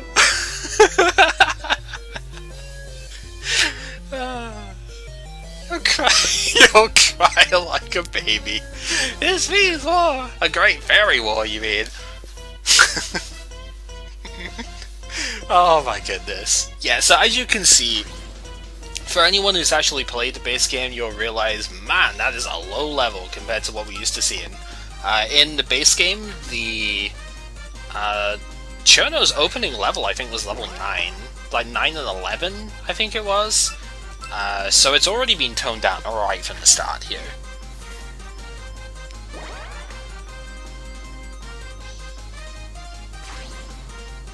So yeah, 7 and 8 as opposed to like 9 and 11. Wow, that is a 20% chance for that move to actually raise speed, and we got it twice in a row, so that's pretty cool. So yeah, Sanae is going to be pretty strong at the start here. Most puppets you'll get at the beginning are going to be strong enough to like deal with this stuff. Most of the starters that you would typically pick. Oh, she's so sad. Even stronger than the strongest. Now you should be celebrating over the biggest victory ever. Forget about chasing my friends who are still on the run. God damn it! Cherno! I get that you're dumb, but don't say the... Just don't... That's the typical supervillain thing to do. Let me tell you about my plans so that you can interrupt them. God damn it, Cherno! Alright, let's go heal up real quick, and then we'll continue on with this. May as well just do it this way. So, I know it's like, Sanae looks wrong. My Sanae is using the alternate color costume. So, because I don't like her outfit because it's basically schoolgirl. I don't really like the way it looks, to be totally honest with you. But I do like the coloration of the alt costume. So, yeah, it's pretty great. So you have to go around. I think you have to rotate around the village here. There's like 5 spots that they run to. Yeah, you have to rotate around. So I kind of went the wrong way around here, but it's fine. They found us again! Die, it's your turn! So everybody ditches in. Yeah, there are real characters and the puppet versions of them. This does take place in Gengetsu, and Cherno may have lost. But that will be our last win! So this is Dayose here, who is going to use Cherno and then Dayose herself, like the puppet-wise, so... Is that to be unreasonable? Nice crit! Good job, Mima.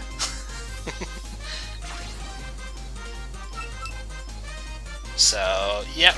I mean, everybody's going to be roughly the same level here, so we'll take 2 to 4 hits, depending on the stuff here.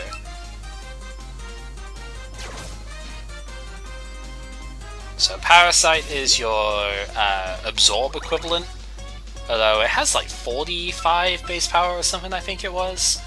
It's also physical, which is kind of weird. It's a bit more like Leech Life, I guess, than Absorb, but Leech Life in Gen 7, for those who keep up with the stuff that way. Even though it was really cool. Oh, she's so sad! In Gen 7, Leech Life got massively altered. It's now like an 80 base power move that does the same effect, but it used to be 20 base power. It's really weird. You just don't... Just give it up already. You just don't know when to quit. Man, I'm getting Rouge flashbacks here.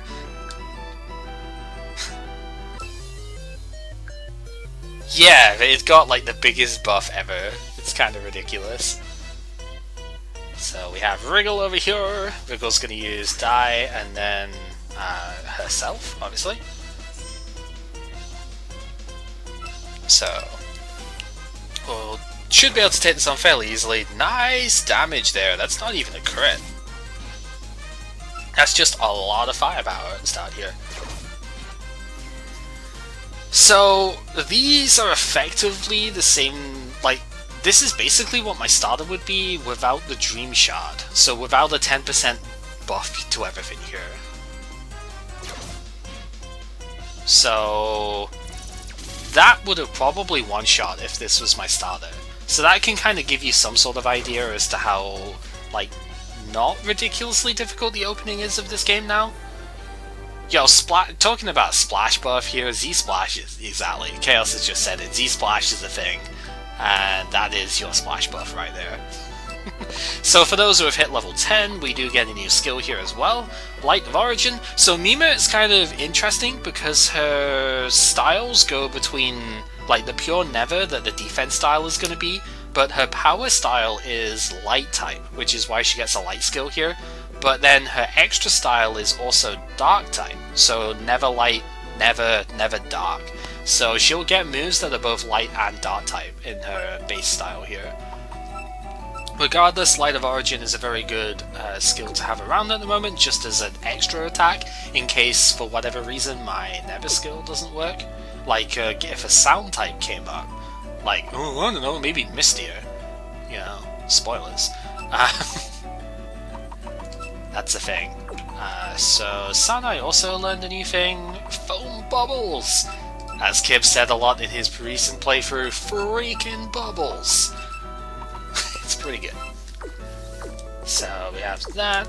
Can go ahead and keep on trucking on here. Not actually that one. Okay, that's where Rumia is going to end up then, huh? Spoilers.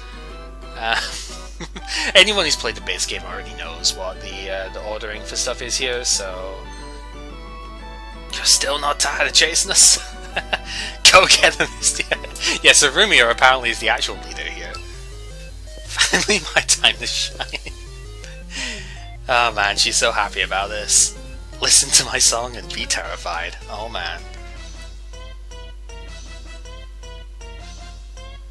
So I've actually got a little bit of history with Mistio when it comes to actually fighting with these things. The very first team that I ever made had defense. Was it not defense? No, it was the power Mistio. Oh, she is Dark type in her base form. Okay.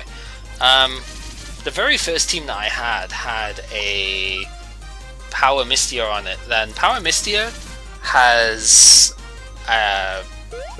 up tempo, which is basically speed boost, and she has Brave Song, which is Nasty Plot, and Merry Dance, which is Cosmic Power.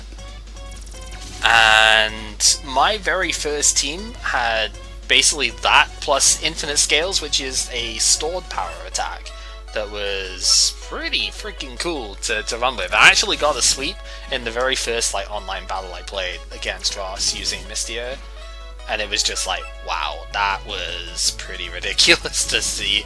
It's up on YouTube too, actually. I do have a thing of it.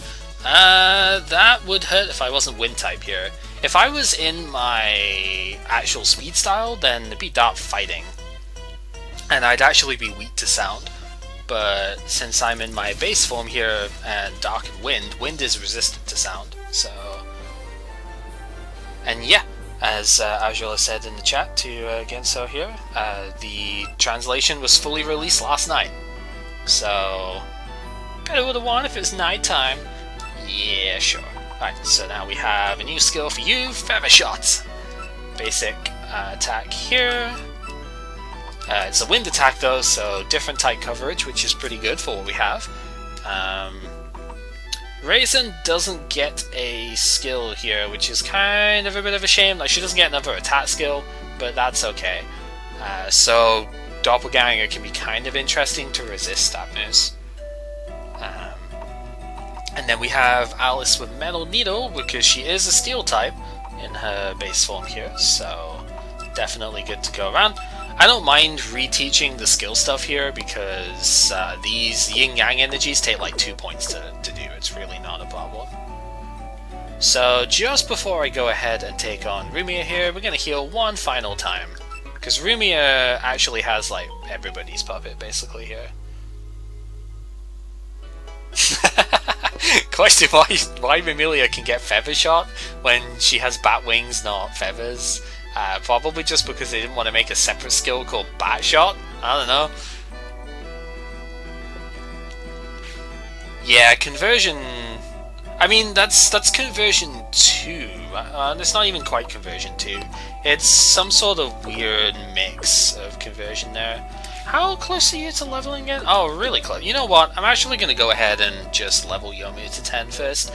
Every puppet learns skills at the same level. So you'll always learn the skill at level 7, level 10, I think level 14 is the... like 14, 19, 24 are the other skills for normal style.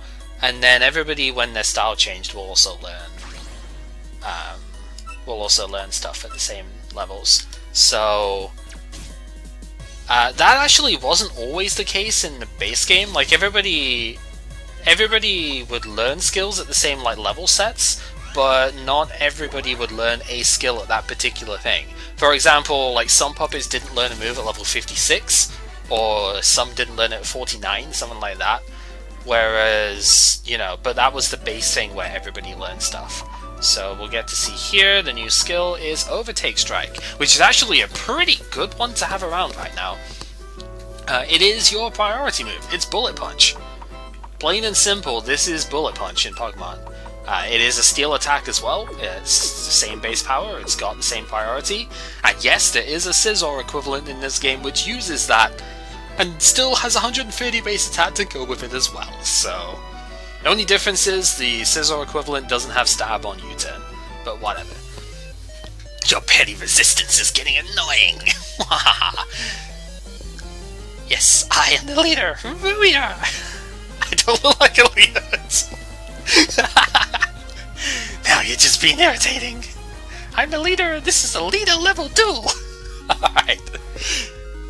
So we're gonna face Puppet Liberation Leader. And yeah, this fight was actually legitimately pretty difficult in the base game because yeah, her puppets were like level 13 or something, 11 to 13, and for my Marissa, who was weak to a lot of the stuff these puppets were throwing out, this was a ridiculously tough fight.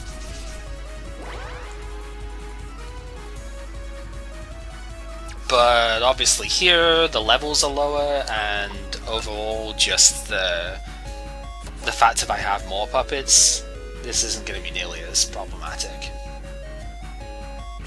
So Mistia over here, Mistia is Sound and Dark. If you have a Steel type like Kiane or Yomu as we're starting here, this is a really good time to bust them out, because Dark is weak against Steel in this game, and a lot of these puppets are Dark type. You've got Rumia is a Dark type, you've got, as you'd expect, Rumia is a Dark type, you've got Mistia as Sound and Dark, you've got Wriggle is Nature and Dark, so she's actually 4 times weak to Steel, being Nature and Dark, because Nature is also weak to Steel in this game.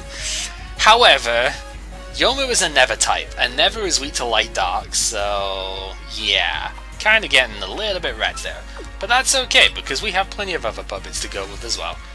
It should be noted, if Yomu was my starter and she had the Dream Shard on, she would have actually KO'd Rumia there with the extra 10% damage. But that's fine, because we have Alice using light attacks here as well. So this can be kind of what can be difficult about this game, is the fact that like super effective hits, they still do the same amount of damage as they would in Pokemon, but everything has got more attack power, because the base power of even the basic moves here, like these are the opening moves we're learning, and you're seeing like 60, 65 base power.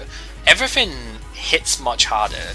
If you ever noticed, like in Gen 5, how the basic tackles and stuff hit a lot harder because they were 50 base power, same sort of thing in this game. Oh, and Daiose is a Nature type, and again, Nature is weak against Steel. So a Steel type like Kiane is going to destroy the opening here. Absolutely destroy it. So even if you don't have a good starter, I did Cursed. Suppression is Cursed Body in Pokemon. 30% chance to disable the skill that was used.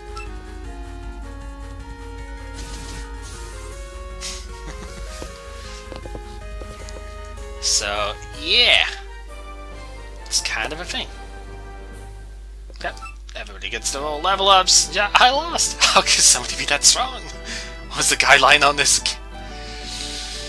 Rumia, you're supposed to be the leader. If you're actually the leader, then why would you need to say that? Because that's clearly not leader territory. Report first. She's obviously not the leader, because she's the winner. It just says Great Fairy instead. Maybe I should just say that. Finally found it. Yeah. It's a liberation for members, blah blah blah. Yep, we already got rid of them. Impressive. Impressive, Star Fox. Yep, another thing I'd like to add. Just remember there's a place we're visiting. I just remembered there's a place we're visiting. Oh, that text though.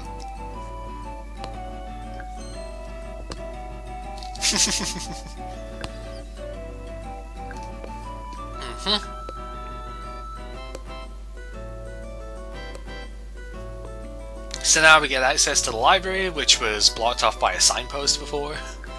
Use bombs wisely, indeed. Yep, books on the outside end up here. Exactly. So we can, because Zoom... Motori? Would it be Motori or... Yeah, it would have to be, wouldn't it? Yeah, Motori, even. I've never heard a second name before, because I don't know the... I don't know a lot about the PC-98 ones either, but I definitely don't know like anything about the characters that only showed up in the written work. So yeah. Time, many mysterious books end up here. Uh-huh. They can still be of some use. Yep. Bye! So, yeah, in we go! There's a book on top of the thing. You kinda want that one. So... Yep. Oh, you want the information. Look at the starry eyes! Oh man, so cute! Yep. I've also been researching by checking out... Yeah, I've been researching this very new phenomenon by trying to work out stuff from very old texts. That sounds exactly right for this character. Haven't seen anything like them, exactly. I mean, I kind of get where she's coming from, but... being able to find anything... Yep. There's one book that had something in it about puppets. Was there really? Just arrived recently. It was called Part 1, so logically there must be more. Yup! Sounds about right. Oh, pouty face. Unprecedented outbreak. Books written about them. And then you're... I love her starry-eyed expression, it's just amazing. Don't know the source or the author. Some sort of Yoma book? That doesn't sound great. Don't joke about that. Why, hello you! You, person? You? Spoilers, we know who this is. Couldn't help us out, yeah. Information about puppets written in that book. Oh my! Was it just like, really? Don't get too cocky, Star Fox. Seems to be appearing in various places. Alright! So this is going to be our sub-objective here, to work out about the Yoma books.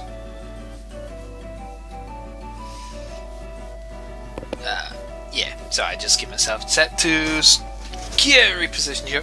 There we go. As far as I know... Oh man, that winky pout face though.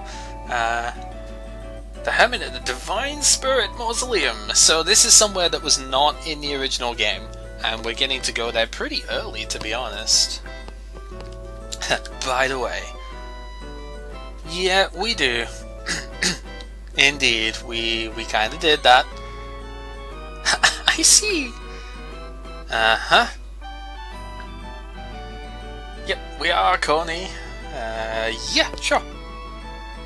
Sounds good to me. Decipher them all. Heck yeah. Do-do-do-do. Yeah. might be good. Seems about right. You can see it's a book written by yokai using characters humans. Okay, well that explains why you need her to read them. Yeah, I actually kind of want to see, because this stuff obviously we were not able to see before. So yeah. Apparently I've entered Gengetsu somehow. I also can't go home. That's just great. Not until I resolve this puppet incident, that is. Being told to go over to the... Wait a minute. This is being written from our perspective? What? But how is that possible? Seems to be someone's diary.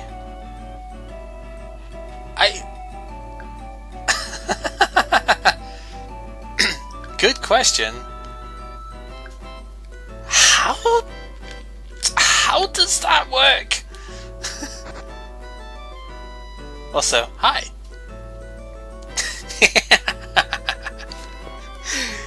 It's Akio? Why do you look so surprised? No, you kinda didn't. It is indeed Mamizo. Disguises are my specialty. Yep, the Toho 13 extra boss, one of my favorite characters from the more recent games, but like one of my favorite extra bosses actually. I think Nue is really the only one that I like more overall. Yep, heading to the Divine Spirit to do that. Have to deal with the guard. Yep. So she's disguising as Akio, so we can get down.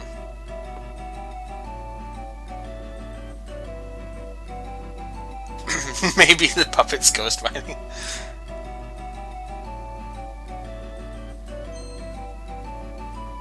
Dangerous yoga. Master. Yep, Master Hitter. Skillful user of puppets. Yep. Sounds about right. No way, you're the woman. And then as soon as we get outside, she's like, I'm gonna not be in my transform state now. Yeah, my book. So yeah, again, this is a place that we were not able to go into in the base game because the door never opened. So this will be definitely interesting in that sense. Can't take us all the way there. It's fine. Seems about right. So in a speedrun you would get a full heal here, which is pretty good. Say it one more time. Yep, don't get lost. So in the original game, this route would be the place you would go when you're going towards Ante, and this would basically split into Route 3 and Route 4, and Route 4 is where you needed to go. Route 3 was entirely separated though, and was optional until very late into the game. Yep, our puppets get stronger. So there's always that. Yeah, so there was a definite like optional area to get a ton of different puppets as well, actually, that is not optional anymore. So now we get the first like actual hold item that I might want to use here, the Clarity Charm. Can recover from confusion. So the Persian Berry, basically. One thing to note about charms and other hold 1 items here, yes, they get consumed in battle, but just like in the battle tower in Pokemon, or you know, like online play, once the battle is over, you will get the item back. So you can hold this item with no worries whatsoever. You'll be able to get it back at the end of every fight. It just like it gets consumed once during the battle, and then you can't use it until it's over. Will you get it? 'Cause the game is Puppet Dance Performance.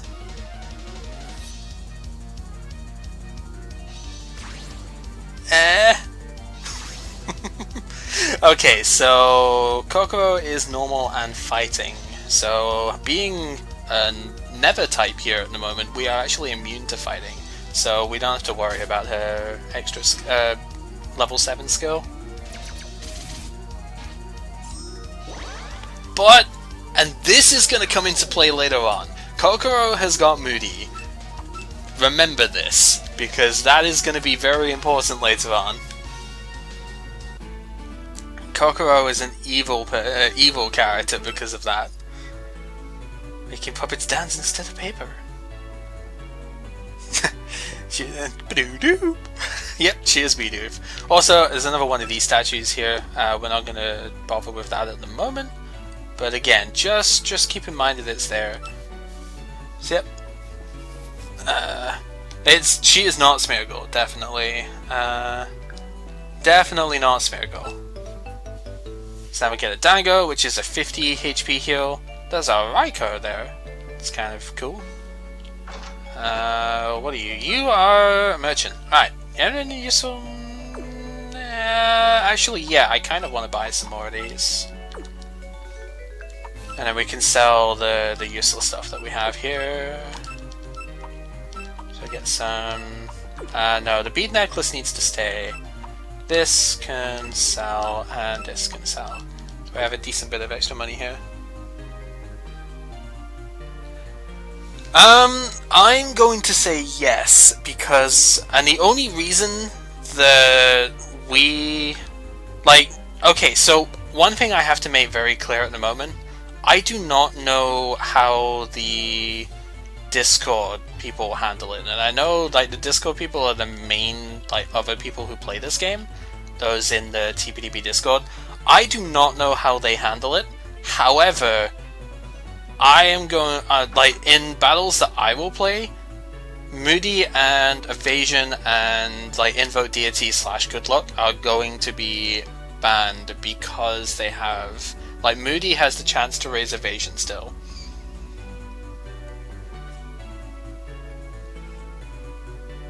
Oh, okay, that's pretty cool.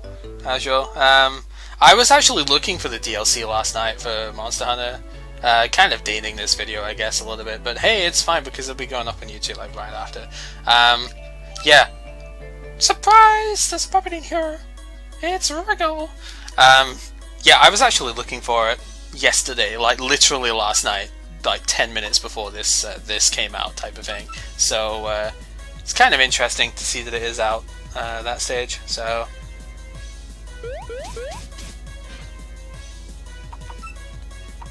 No, I mean, if you actually saw any of the stuff last night of just the opening 2 fights that were in this game, Ellis has Dead of Night, which is evasion increasing, like 1 stage. If you saw any of that last night, 1 stage of evasion increase made me actually lose the fight every single time that I played against a Wild Ellis, because I missed like 4 times in the fight, and that's it. Like that is just 1 use of it.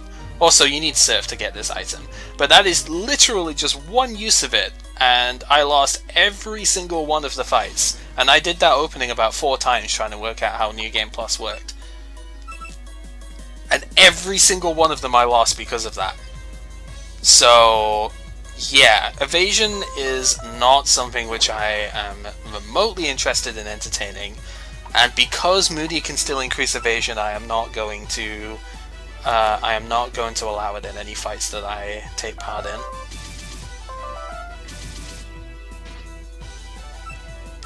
That's just putting that out there now. Also, new to the expansion, sound actually resists Never at this point, so I can't use Spectre. Wow, really? I can't use Spectre Warning here because it actually doesn't work.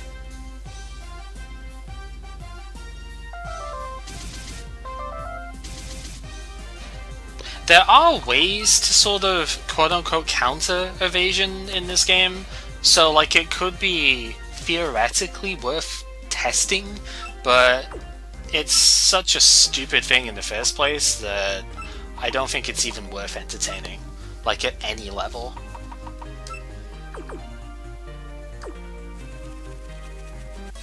So we got Yasuhashi here. Oh wow, we got Nue as well. Hello. I did not expect to see you here. Nue is one of the rare encounters in this place, I think. There's a lot of different puppies you can get here, but I definitely was not expecting to find her.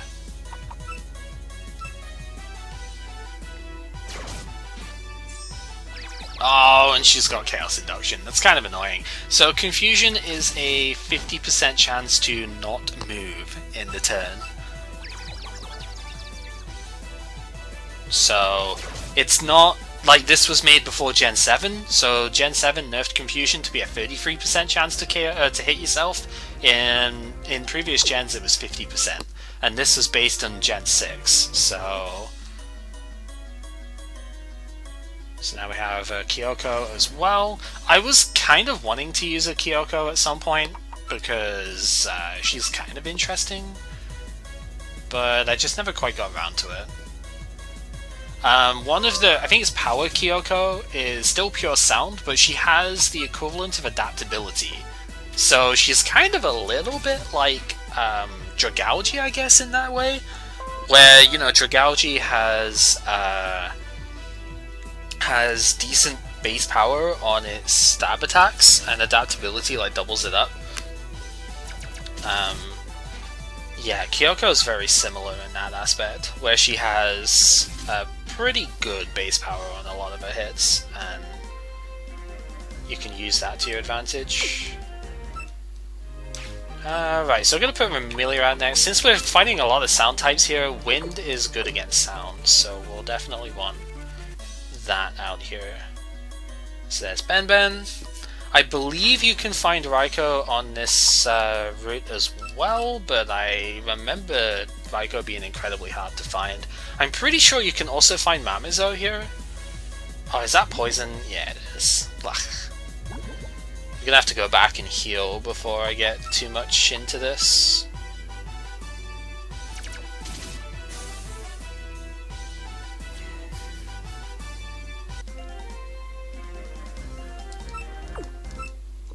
Just like in Gen 6 and whatnot, poison doesn't actually hit you outside of battle, but you still don't want to be affected by it when going into fights. So yeah, we'll go back and heal. I've got two puppets really low in HP anyway, so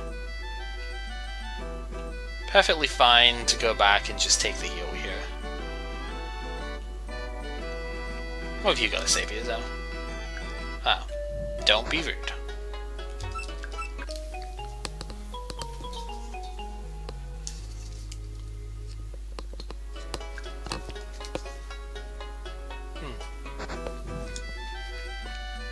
Should also be kind of noted on the subject of evasion that camouflage is a thing in this game, which is minimize. There are a couple of moves that do, I think it's only one actually that hits against it. Dark Ball is your kind of like Stomp equivalent. Wow, seriously? Another one? Okay. Not gonna catch it because I don't need to. I already have a bunch of these ones in storage basically for post game, so I'm only really gonna look at getting at most like one of each puppet here. But yeah, like minimize an equivalent thing does exist, and it's just like blech. No way, that was too long. Oh my god. My puppet's tail is so bushy, it feels so good. Sounds about right. Chen! Alright, I can kind of understand why she'd say that. So Chen is wind type, so it doesn't really matter which one. I'm gonna go Feather Shock because it's slightly stronger, but it doesn't really matter which attack I use here. Yeah, she has the special attacking equivalent of my move here.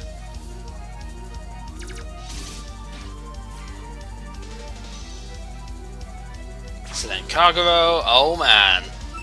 Oh man, Tilda's gonna be happy with that. Dark and Wind, just like I am, so I think her first attack is a dark move, which is why she's using Yin Energy there.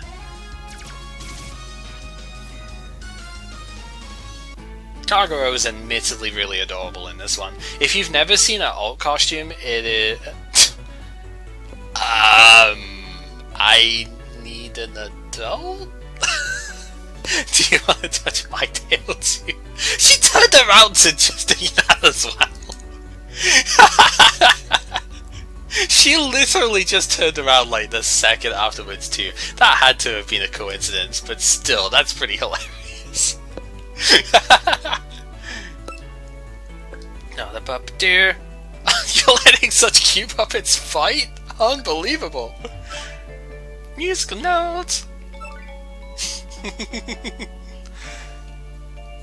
Don't touch fuzzy tails, you'll get dizzy. It's clean and I love it. Yep. Alright.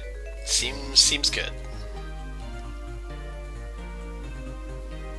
I don't remember if they actually fight you or not. She does. You're looking for puppets, but you're not in the grass. Okay.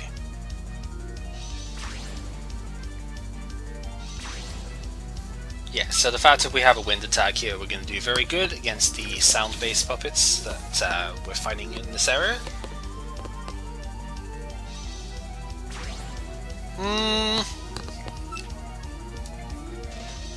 I think you should be sound electric even in your base form, right? So this is actually going to be neutral damage. And if she starts with an electric move, this is going to hurt. And she does too, ouch. Blah. Okay. That kind of hurt.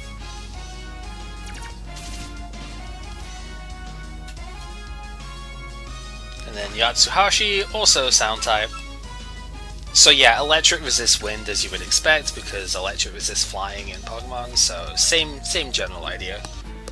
One thing that is new to this game is that sound is weak to electric as well. Sound was only weak to wind in the base game. I want those puppets too. You'll have to go through New Game Plus for those, I'm sorry. Yeah, in the base game, sound was only weak to wind, but it's also weak to electric now, so... Yo, we did find Raikou. Sweet, okay. That's really good, although it is level 7. So it is gonna have... I'm gonna switch to Alice, right? Because she's light type. Light is resistant to electric, so I'm gonna switch out to Alice here for this. So Thunderclap is a really interesting skill that only has one skill point, and it takes 99 SP to actually learn it, but it's basically a damageless fake out. It guarantees flinching when you use it, which is super weird.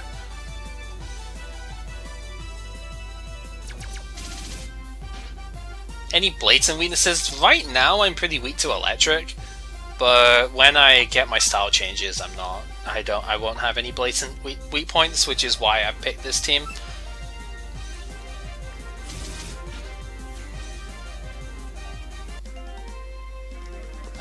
Dark is kind of an annoying one at the moment. Half my puppets are weak to Dark, but again, that will change drastically when my style changes come in at level 30.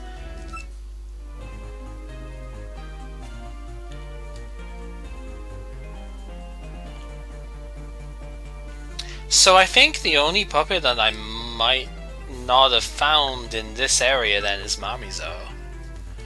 She's kind but strong and cool.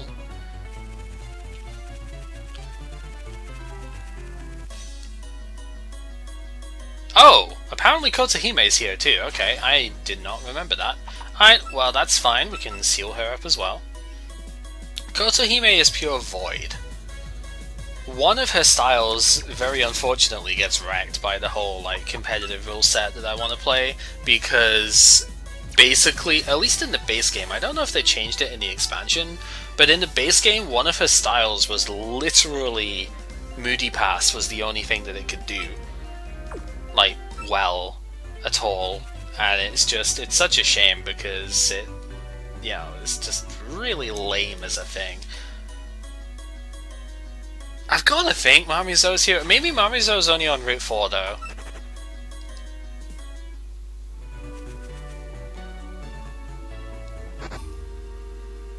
So, I don't know. I'm not going to bother looking for it at the moment because it might be later on in the game than I expect. Watch out for the graveyard. Okay. I'm sure we'll be fine. Yokai heal. They follow Byakuren. They don't follow the Buddhist priest. Okay. Yokai will be yokai. Sounds about right. That's a skill card over there, but we can't get it until later on in the game. It's a big bell. No shit. Like, duh.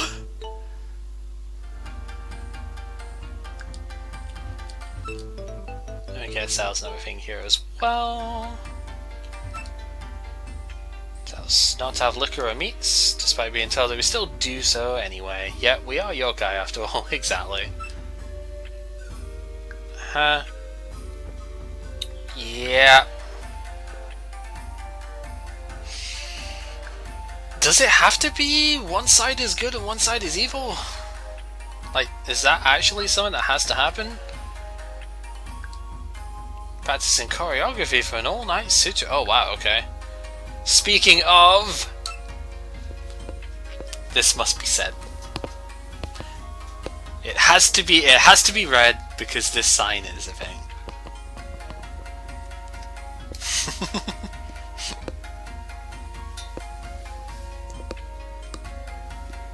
It has to be read. Yeah, exactly. It could be a shade of grey instead of just purely black and white. Yeah, that sign makes me happy as well. Also, curing champ. So here is what really gets me. The hold item balance in this game for the main game playthrough is really weird. Why would you give us the Lumberry equivalent so early?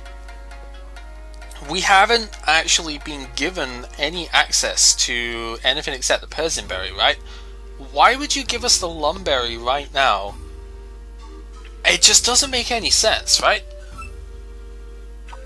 Because surely you would want to build up to this, wouldn't you? I mean, I'm obviously fine with accepting it, but I just don't understand why it's there so early. Anyway, if you actually want to... this is different from the base game. You actually can look at your puppets here as well, which is good. We can actually show the ones that we picked up recently. So, Wriggle, Nature, and Dark. One of her assist style is Nature Poison. That's what I was thinking this was when I first attacked with Vermilion, so that's why I got caught in the Dark typing here. Yeah, you can only have the one for now, but that doesn't really change the fact that it's like super weird to get that before like the Burn Heal or the Rostberry and like that sort of stuff.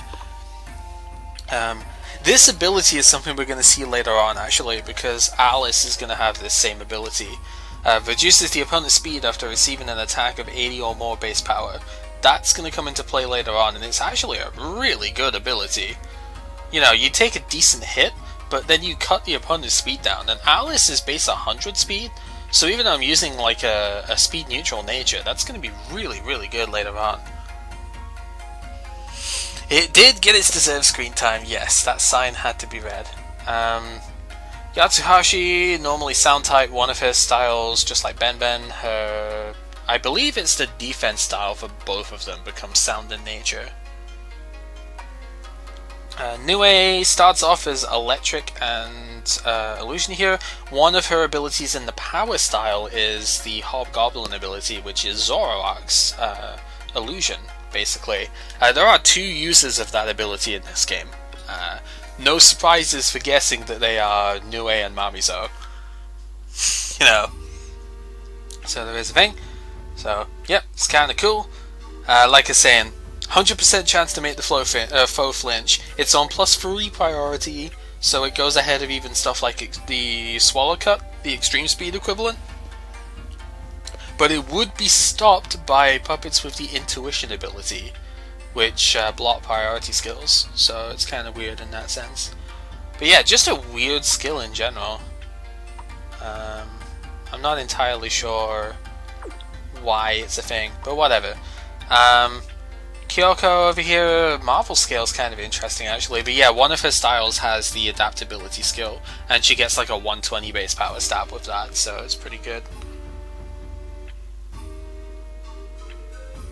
Not really, because there is no Ditto. There is no transform in this game, so Ditto doesn't have an equivalent. So yeah, then Ben Emergency Cure is kind of cool. Raiko, Sound Electric.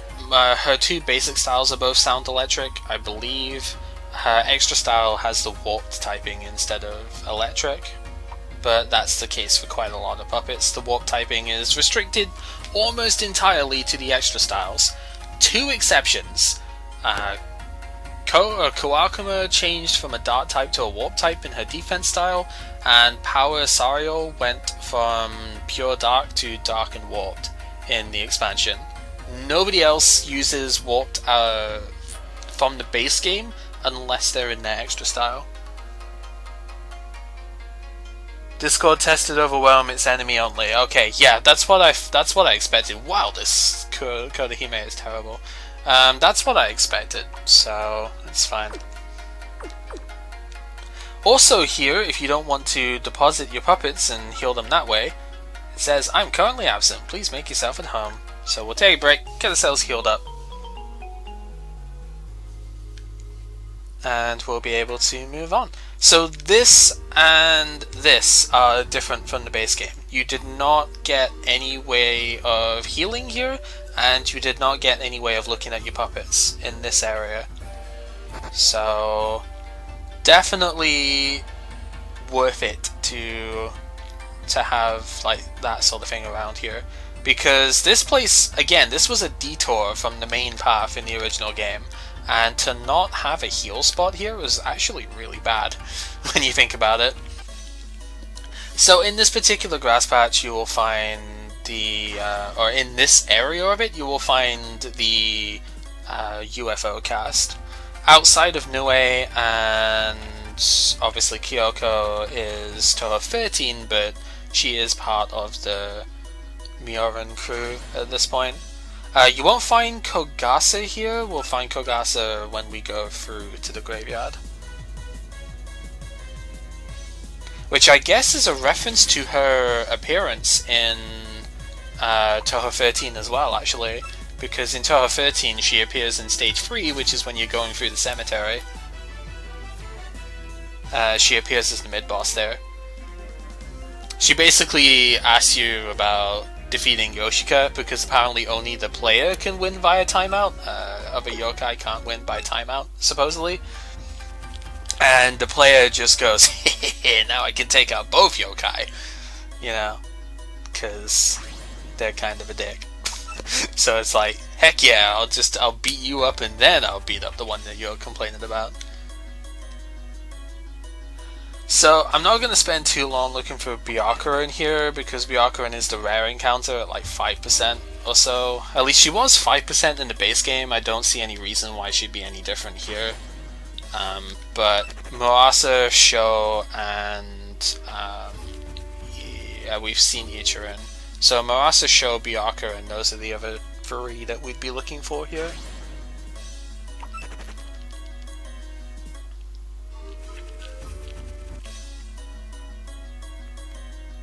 Obviously none of them showing up because they are kind of annoying like that.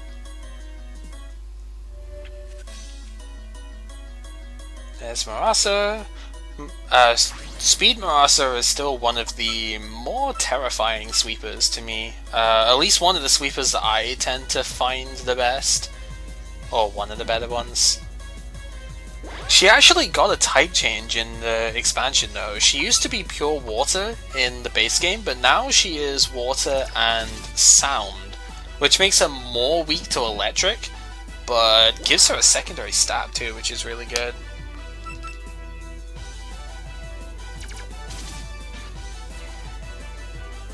Recollection copies all of the foe's attributes? Huh. Okay, so there is a transform equivalent? Interesting. Okay. I apparently didn't know exactly what that did. There we go. So, according to Slow in the chat here, Recollection the attack, which is learned by defense slash. Oh wow, we actually found Byakuren. Defense Satori, extra Satori, and extra Shinki. That is the equivalent to. Oh wow, the seal failed. Dang. Yeah, that is the equivalent of transform in the game. Interesting. I have never tested those moves, so that'll be interesting to look at some stage. I'm gonna need to get some more threads. I can already tell here. If you notice though, like one thing that we can kind of already see here is that the variety in puppets that you can get at the start is actually incredibly high. Like we are like 3 zones into this game now, and we already have nearly a full box of different puppets that we can choose from. I'm gonna go get more seal threads before I keep going with this. Yeah, the amount of different puppets that we have access to right now is actually kind of incredible for a game that only has 126 different actual characters. It's phenomenal to almost have a full box worth.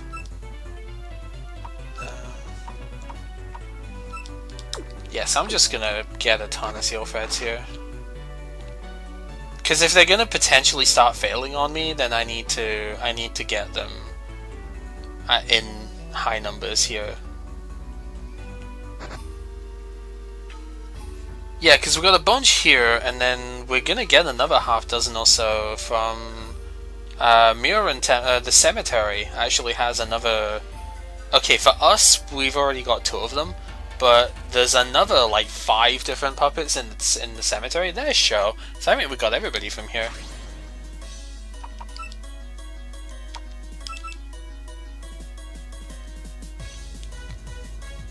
Yeah, it just like a lot of different ones that we can get from the very beginning, which is really really good. Hey Retro, how's it going?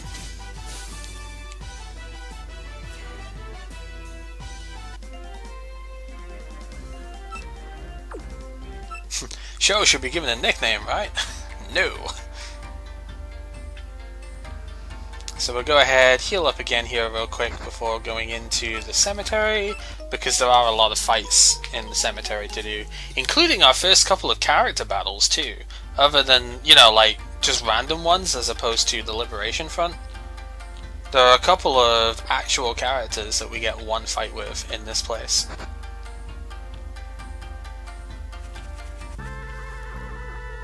Oh, Malphos. Oh, yuck. Okay.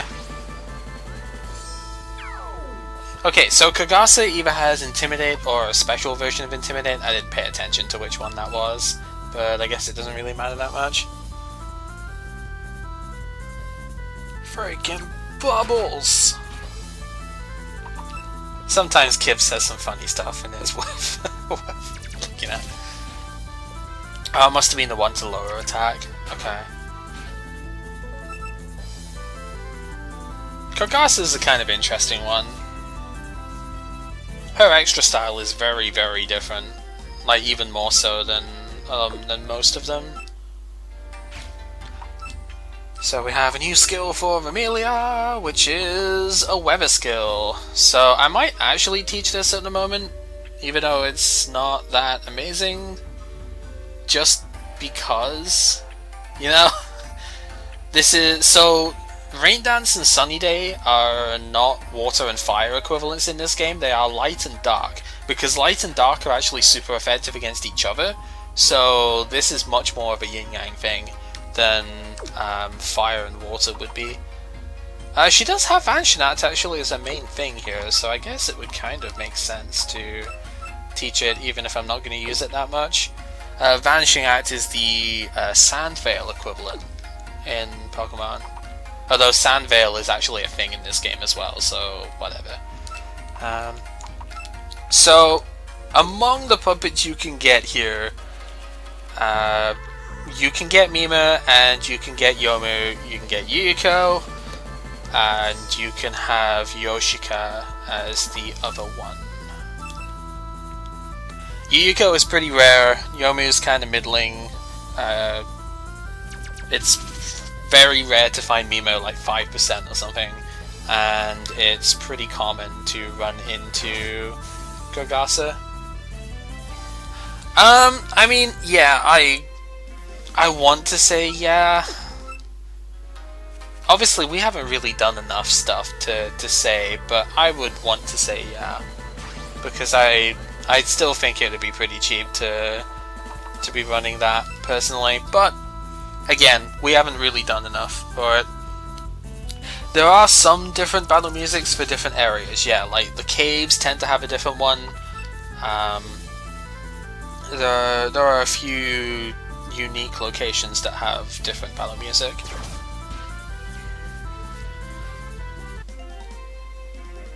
Which I think is, it's kind of neat. It's a little bit different to how it is in Pokemon. I don't particularly like the rendition of Death to All But the Song that this sound font presents, but whatever. Anyway, I have Magic Barrier as a thing, which is Substitute. It's kind of interesting that Alice gets that as a base move. You know. We're not going to learn it because it's not really that useful to us here, but still. I'm a good Bakabake.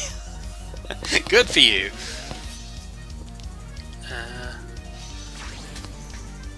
So we are using a Never type here. Never types are super effective against Never, just as Ghost is super effective against itself, so we should be able to one-shot stuff here.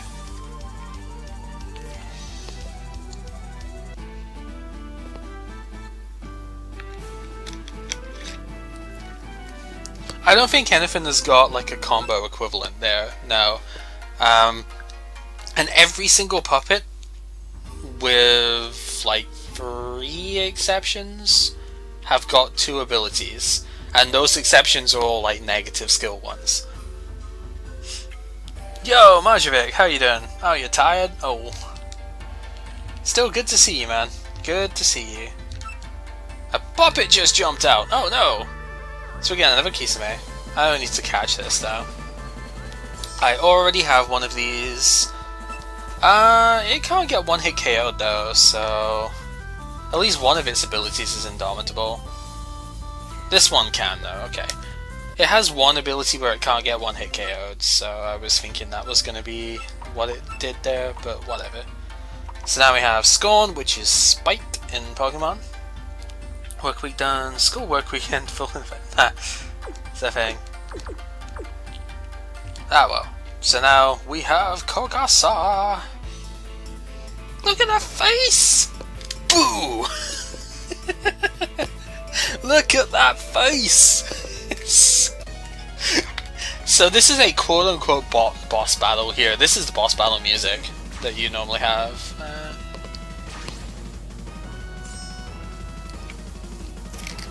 This is your minor boss battle music, really.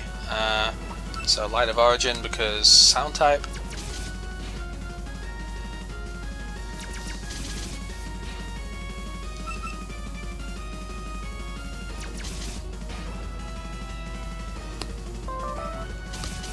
Not really a whole lot to say. Oh wow, that crit though. Not a whole lot to say about the fight. It's slightly higher level than the other trainers around here, but it's pretty much what you would expect.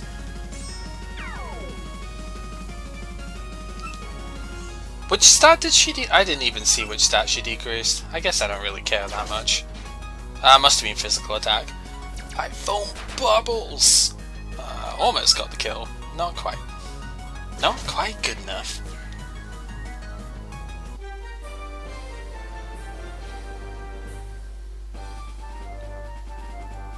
Alright, so everybody else gets their level skill now.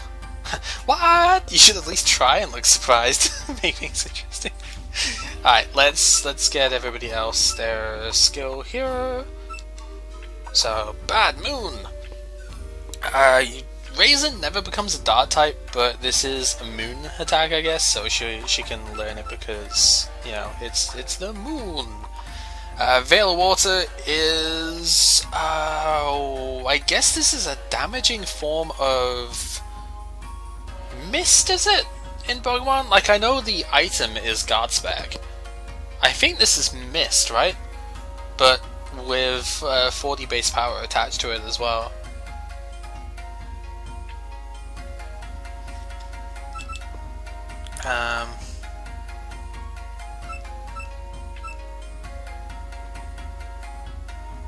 Yeah, missed if it did damage. Yeah. Flygon was awesome. Yeah. And then Vigilant Watch is the new one here, which Vigilant Watch will prevent the opponent from avoiding the next attack, as it says there. So not a skill that I need to learn, but yeah, that's basically it. So I need to switch you out, go for Alice here, I think. Yeah, Rainbow Candy! Literally rare candy. Fun fact, in the original translation of this game, of the base game here, that was called Prismatic Candy. And I will admit, I do kind of prefer that name to Rainbow Candy, because it just sounds cooler. But they're both pretty good. So this is actually going to be really nice to have here. The Sugalite Hairpin, just a 20% buff to never attacks. So we're going to give that to Mima here. And then I can give the Curing Charm to somebody else like Alice. Yeah, Safeguard prevents status conditions, which is a lucky rainbow in this game is what Safeguard is here. So we got more grass down here, nothing else of interest I don't think. Nope, but we do have a mandatory encounter with Yoshiko over here. I will not permit you to go any further. We were commanded not to let anyone through. Alright, well, good job Yoshiko. Look how happy she is though. So Yoshika is a poison type normally, so Steel isn't super effective, but it is good to be defend against her typing. One of her styles is also part Never, but I think the normal style is just poison. And yeah, she just uses Yoshika.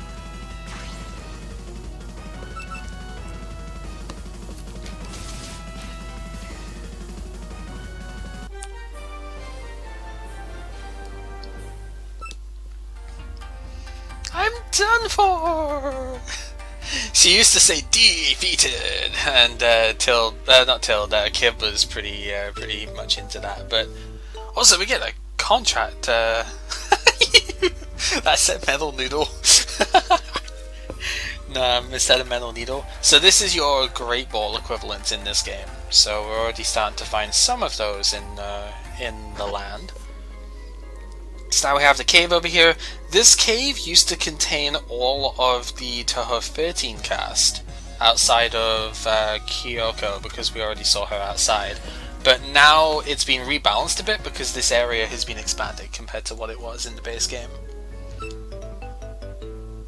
So we actually only find Yoshiko and maybe Seiga in this bit? Oh, Tojiko as well, okay. Yeah, so we have to get this one.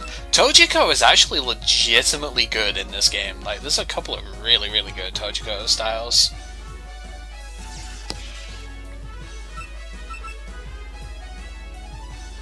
Her extra form is very powerful, as one example. Yeah, Contract Fed is Great Ball.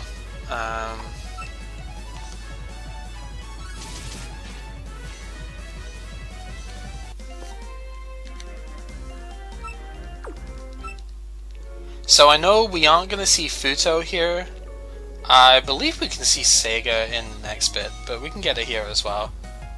So Seiga is kind of like the basic Speed Seiga is kind of the Gengar of this game.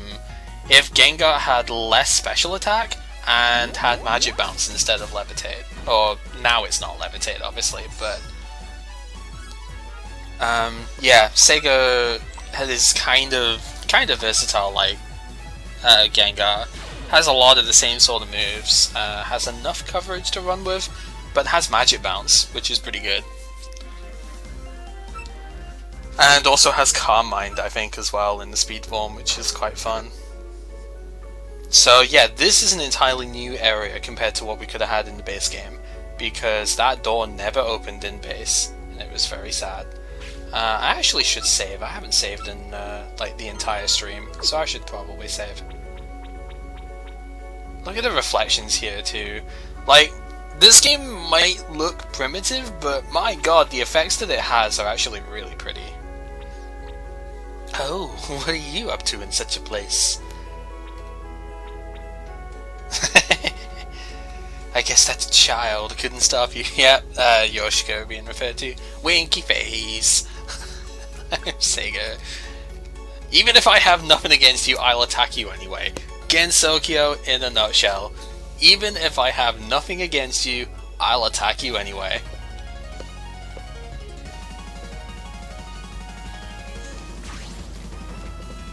By the way, this background is beautiful. Just putting that out there.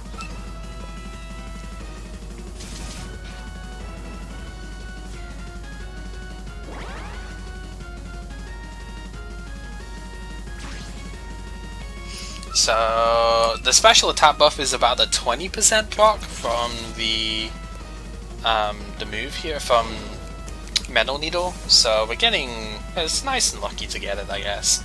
But we don't really need it for this fight, I don't think, because we would have won anyway. Diffusion Laser would have one-shot regardless. Yeah, I guess Ruby and Sapphire is a pretty good equivalent to actually think about.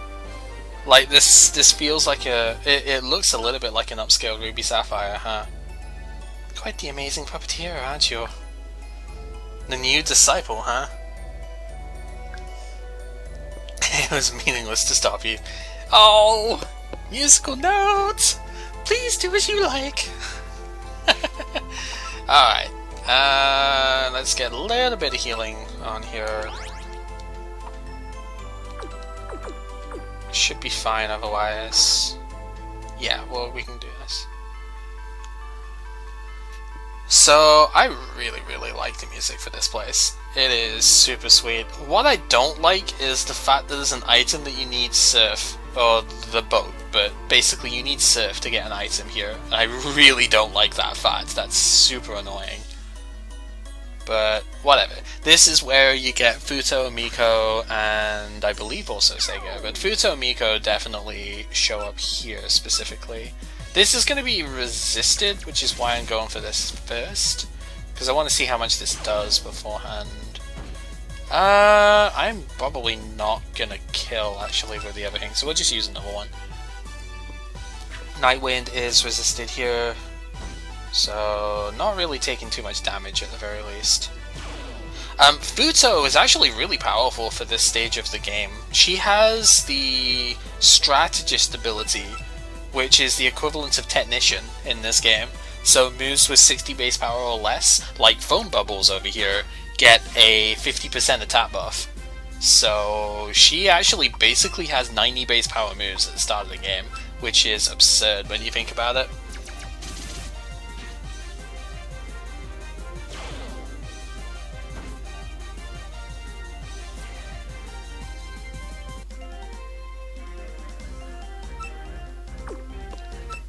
So yeah, definitely a very powerful puppet to begin with here. I'm gonna bring Sanai out for a bit.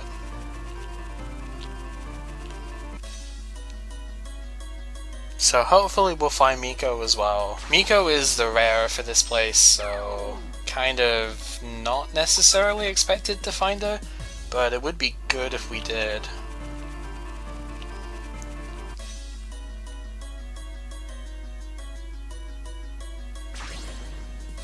And it's kind of at this point where you might actually need to start speccing your stats, because we're getting to the stage now, like, Miko coming up here is a pretty serious boss fight. And she actually, like, even though the overall difficulty of this game has been lowered, oh, we did find her, sweet. Even though the overall difficulty has been lowered, Miko is still incredibly powerful. She has Warning Shot as opposed to up-tempo here. So Miko, as a puppet, will either have like Warning Shot to cut my spread attack, or up tempo, which is speed boost. And the Miko in the fight actually has that speed boost ability.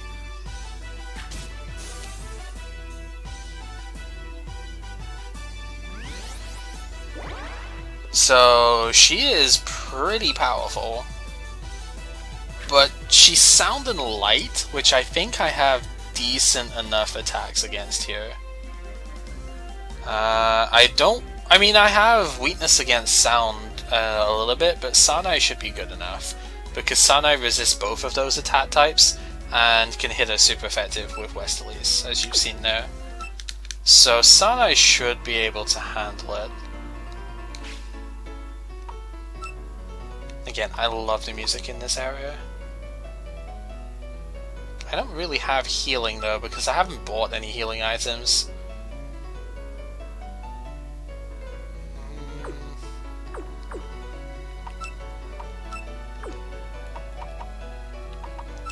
I guess we're gonna put you out first. There's a couple of fights to do beforehand as well. A new apprentice to the Crown Prince? Yeah, this is the item. It's a skill card too. That is the item you need to come back with Surf in order to get. The Crown Prince is a female, but really cool. Okay, implying that girls can't be cool. Sure. Oh, you get a heal here. Oh, wow, okay. I don't think I ever spoke to this person, because why would I speak to people I can't understand, right? I did not even know that you got a heal there. We're so thankful for it. Yeah, right, okay. Yep. Are you not someone here to get... Okay. Probably best for you to not voice super. Rude!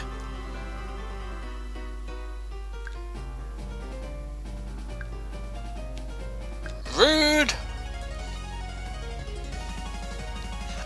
The expansion does that automatically. You can't turn that off. So when you play the expansion, this is Shard of Dreams. It's not even an expansion patch because it's a whole new game, despite the fact that you still need the base game. But details, yeah, you actually it's a default thing. Spark shots. Yeah, I'm a little bit weak to electric at the moment. The only resist that I have before style changing is Alice, so I'm a little bit vulnerable to electric right now.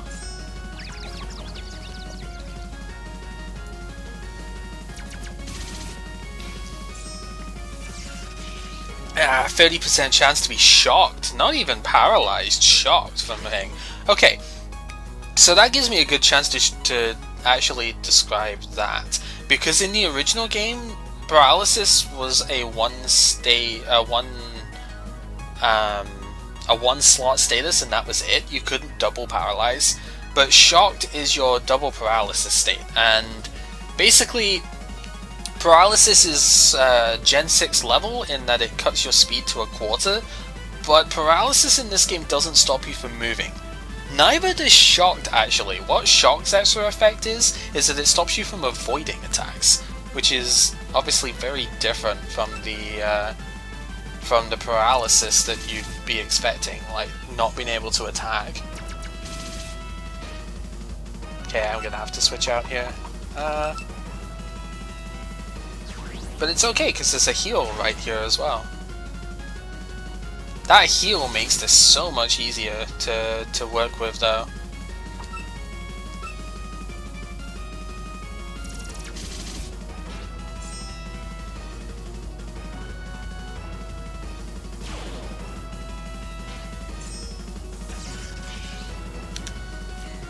Yeah, so that kind of makes that ability a little bit better than I expected here.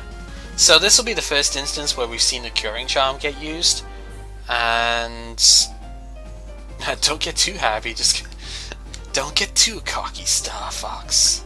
Yeah, so we'll actually get to see that Alice still has the item, basically, is what I was going to say with that.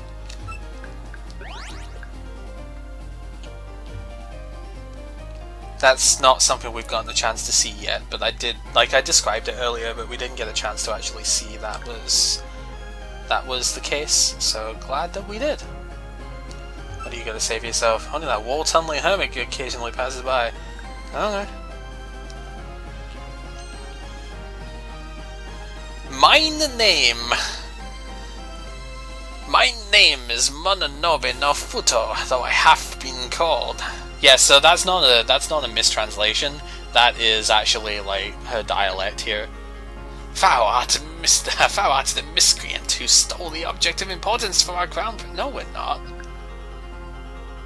But thy strategy will fail, for I have.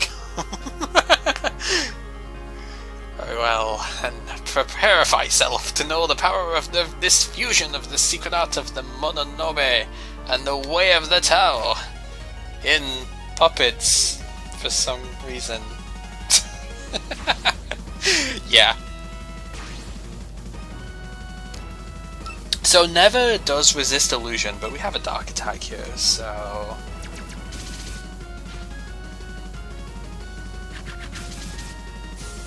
It doesn't do that much.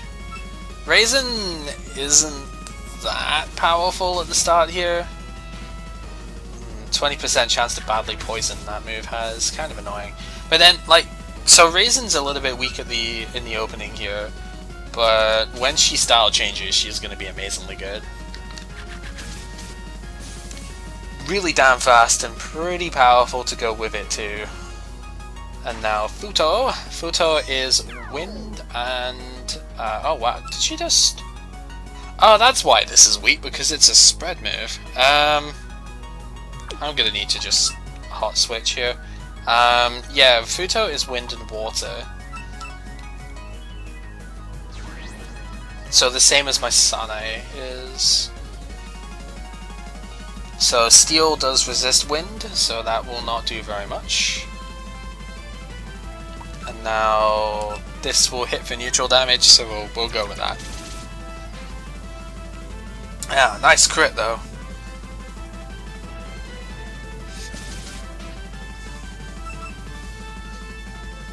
So I should just take her out. This Foam Bubbles is going to do a decent bit because of that Technician, but it's okay. Alice can tank it.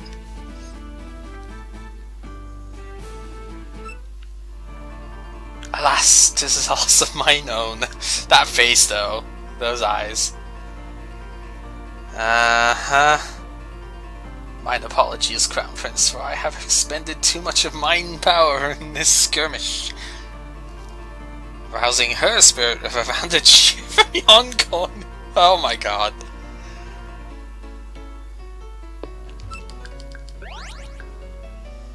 Alright, so do we want to stick? I'm going to stick with Raisin first, I think.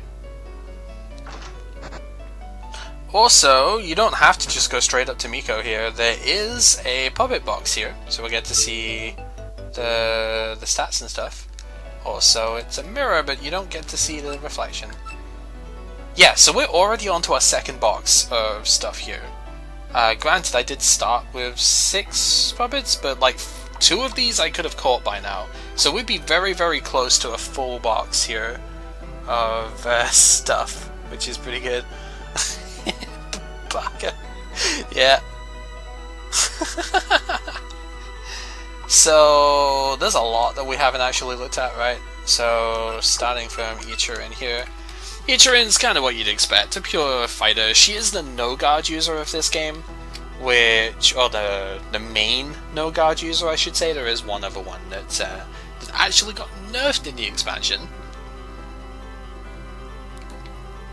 The only puppet to receive a direct nerf is the other dual user, which is Utsuho, the speed form. Yeah, but she's your basic thing that way. She has Dynamic Punch later on. She doesn't actually get the electric equivalent, I don't think, anymore. I think that was removed from her moveset, which is interesting. Zap Cannon, basically, I don't think she gets that anymore. Marasa, this is one of the main things that makes Marasa so good. This one, like, its physical attack is bad, but wouldn't have been completely awful. Marasa gets, and it has been updated in the translation too. This was one of the things that we scienced before. It's basically Aqualate, I guess is how I would call it. It's Pixelate but for water moves. And remember, this was Gen 6, not Gen 7, so it's 30%, not 20%. This was pre-nerf to that. So this is really good because there's a return equivalent, which is 100 base power. So that basically gives you 130 base power stab with no loss of accuracy later on. Her other ability is also really good. Negative Aura nullifies dark attacks that you get hit by and gives you a 1 stage increase of attack. That might not sound that great until you realize the Changeling, the U-turn equivalent of this game, is actually Dark type. so she's immune to. She actually gets a buff from the U-turn that so many people spam in team building stuff. Of course, she dies to lightning speed, the Volt Switch equivalent, because she's 4 times weak to it. But you know, you can give her an immunity if you want, which is pretty good. Byakuren becomes fighting light type in both of her basic styles, so I guess that's kind of expected really with the way that she is, but it's kind of interesting I guess. She gets a couple of weather based abilities for the Aurora weather, as does Sho, although this one, wow, that's a terrible show. A terrible showing. Yeah, so Sho, one of her styles, does get a Swift Swim equivalent for the light weather, which is kind of cool. This one, of course, does not. And then Kogasa, I said before, she has Warning Shot or Deploy Smoke, so she'll lower one of the opponent's attack stats when they enter in. It's up to you to decide what your team prefers. So that's kind of cool. Yuyuko is outclassed, unfortunately, by Doremi in most aspects. She's a bit more aggressive than Doremi, but when you actually look at like defense Yuyuko versus defense Doremi, Doremi completely overshadows her in like everything really. But I think Yuyuko still has some interesting stuff that she can do with her other styles that we haven't explored yet. So that'd be kind of neat. I actually forget, this is like Rattled, I think is the equivalent ability in Pokemon, right? Where you get hit by certain types of attack and you get a stat increase, mostly speed I think. Look at that spread defense though, that's why we killed her so quickly. Spread defense of 7. One of her styles has about 20 base spread defense or something, I think. It's pretty dire, but oh well. Yoshika is kind of like Drifblim, I think, in terms of, or Wailord in terms of stat spread. Tons of HP for the level, but really bad defenses. Says Edsby. Yeah, oh my goodness, that's god awful, but whatever.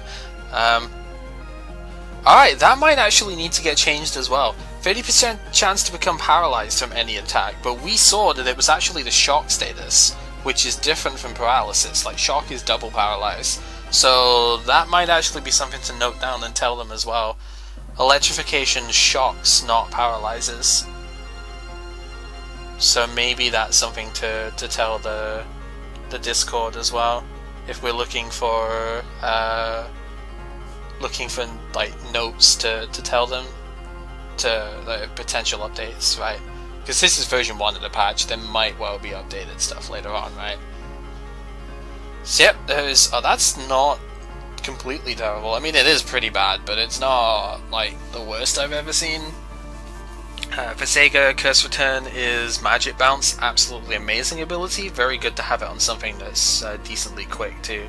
Might not have quite enough firepower, but Choice Specs can maybe take advantage of that. Or, sorry, it's Choice Earring in this game, I think, but they did change it. Instead of being Good Belt, Good Ring, Good Earring, they have actually made it Choice Belt, Choice Earring, etc., so it's a bit closer in equivalence to Pokemon, which I definitely like. That is actually... okay, the defense is awful, but for an extra Futo, that's actually pretty good, because extra Futo does physical attacking, and that's a brilliant mark for it too. Extra Futo is 130 base speed, so that would actually be a really good one for offensively minded stuff. So yeah, that would be one I would potentially run with in game, even though it has really bad defense. And then Miko is in the next box over, and that is pretty terrible, but whatever. Like I said, she has up tempo as an option as well, so... Sound and light is important to note here though, because that is something, like, I do have super effective hits against it, but it's going to be a little bit on the trickier side to actually smack that. I think Alice is going to be doing a lot of work here. Nothing else over this way. So now we get to you. I'm gonna save first, actually. This is the sort of point where you should consider reinforcing your stats, but I'm still not gonna do that just yet. Someone wishes for an introductory lesson? Uh-huh. Your greed says so. Rude. Uh-huh, she has the book. Bullseye. Someone's suggestions. Uh-huh. Shall we have a battle then? That's Gensokyo's way, indeed. So, welcome to the second boss fight, I guess. But this is like the first serious boss fight that we're gonna have here. So she has Tojiko, I believe, Futo, and herself, obviously. So, lightning charge is literally charge. It gives a special defense boost, and it doubles the power of the electric attack that gets used next. But I'm using physical attack, so I shouldn't really get killed too much by that. Oh, but she is going to switch. Okay, so yeah, this is where you start seeing a little bit of more tactical stuff from the bosses here. Just a hard switch out into Futo, which is kind of interesting. So... I mean, I could just go Sanae, but I want to keep Sanae for... Yeah, I guess Alice is the best one here. I want to keep Sanae for Miko, because Miko is weak to wind. Oh, and this is the interesting bit. Okay, so we haven't really spoken about terrain and weather that much here. There was a bit of a talk about magic room equivalent, but you can have one terrain and one weather in play at any given time. Terrains are not quite the same as like grassy terrain, psychic terrain and stuff that you see in Pokemon. They're more like magic room, wonder room, trick room, stuff like that. The Seiryu terrain here actually prevents types from interacting. So with the exception of immunities, so if you can't use a poison attack against a steel type still, at least I don't think you can. But say if I was to hit her with an electric attack, normally it'd be 4 times super effective because she's water and wind. But under Seiryu, that actually won't be super effective at all. So the idea here is that her Night Wind would normally be resisted, but now it hits me for neutral damage whilst this terrain is in play.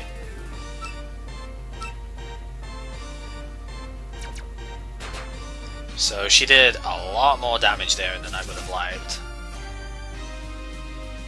But it's okay. So then Miko herself comes out here. Up tempo is going to be pretty annoying here, to be honest, but whatever. She doesn't have a particularly good hit. Whoa, that crit though. It's pretty bad. I'm just going to have to let Alice get knocked out here, unfortunately. I don't want to switch into this at all, and I think this is the final turn of Seiryu. They last for 5 turns, the same as what Pokemon terrains would. And this is why this fight is a fair bit more serious than what we've actually seen before, because that up-tempo quickly makes her outspeed pretty much anything you have. I do have a priority attack on Yomu, so if worst comes to worst, I can just overtake Striker, but I shouldn't have to here, because I resist light and sound. There's not much that she can do against Sanae. And you can have this equivalent if you play Kogasa or Futo here, so Sanae is not unique in this aspect. Electric is something I don't want to stay in on now, but I don't really have anything I want to switch out into either to take it. I guess Mima should be fine. Mima should be able to tank it.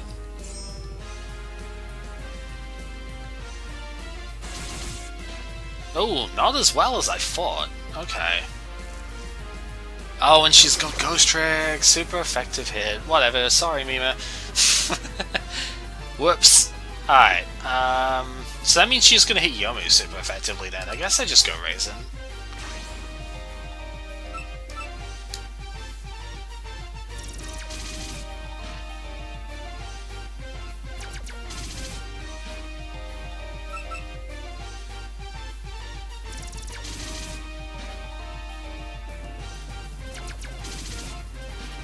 Yeah, so there you go. So like I said, slightly more serious fight than what we've been dealing with beforehand. I was going easy, but I didn't think I'd lose this badly. Oh man. Huh? Hand over the Yoma book. This is true, you didn't say that you would. You didn't say that you would, but you didn't say that you wouldn't hand it over. So yeah, this is case 2. There could be humans interested in Yoma books. Look at the stars! Look at the stars! She's so happy apparently with, oh, there's no deeper meaning here. I don't know quite why, but whatever.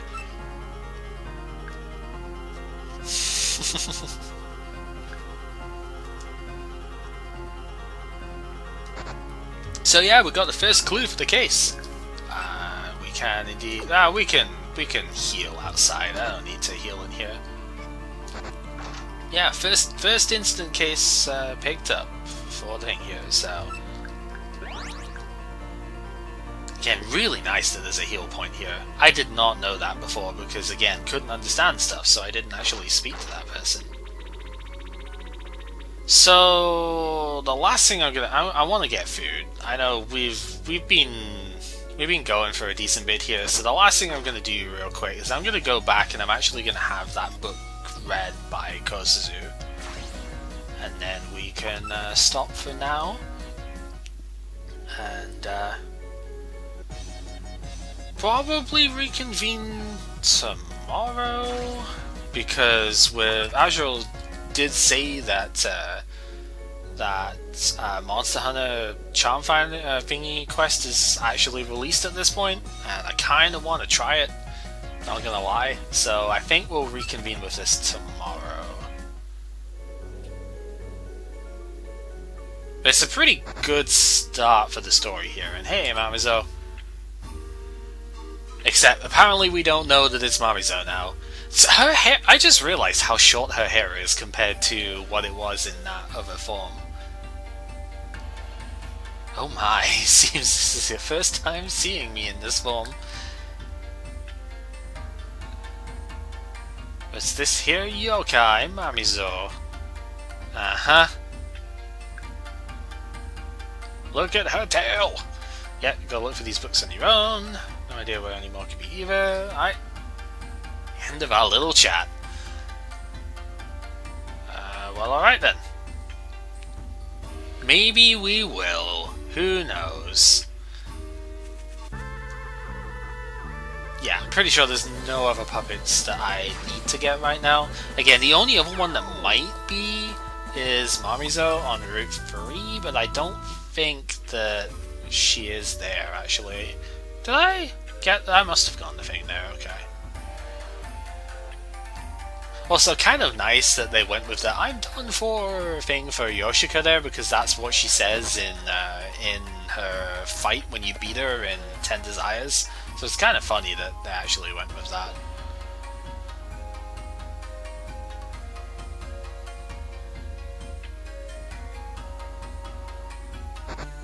Man, it really does feel pretty good to just be able to do the run straight away here, though. I don't know. It's one thing that the newer Pokemon games obviously did do right and kind of annoyed me about the old ones, like Fire Red, Leaf Green, is it takes freaking forever to get the running shoes. And it just makes such a big difference. I need to go this way for the library, right? Are you still closed? Like, not that I need to go in anyway. Yeah, because you have to do the Alice stuff before... Yeah, spoilers, Alice is in this game. You have to do the Alice stuff first, right? Ah, Courtney, welcome. Yep, you found a Yoma book. Let's read it at once, is what I would say. You made lots of arrangements to make. Oh no! Oh, I see. Aki was worried. Took a little while to prepare. Alright. Sure. Alright, I guess we gotta do that first then. So let's go see Akio, who was up here. Dun dun dun dun. Oh, we can just speak to her from this side. Okay. What did he hear from Kosuzu? Yep.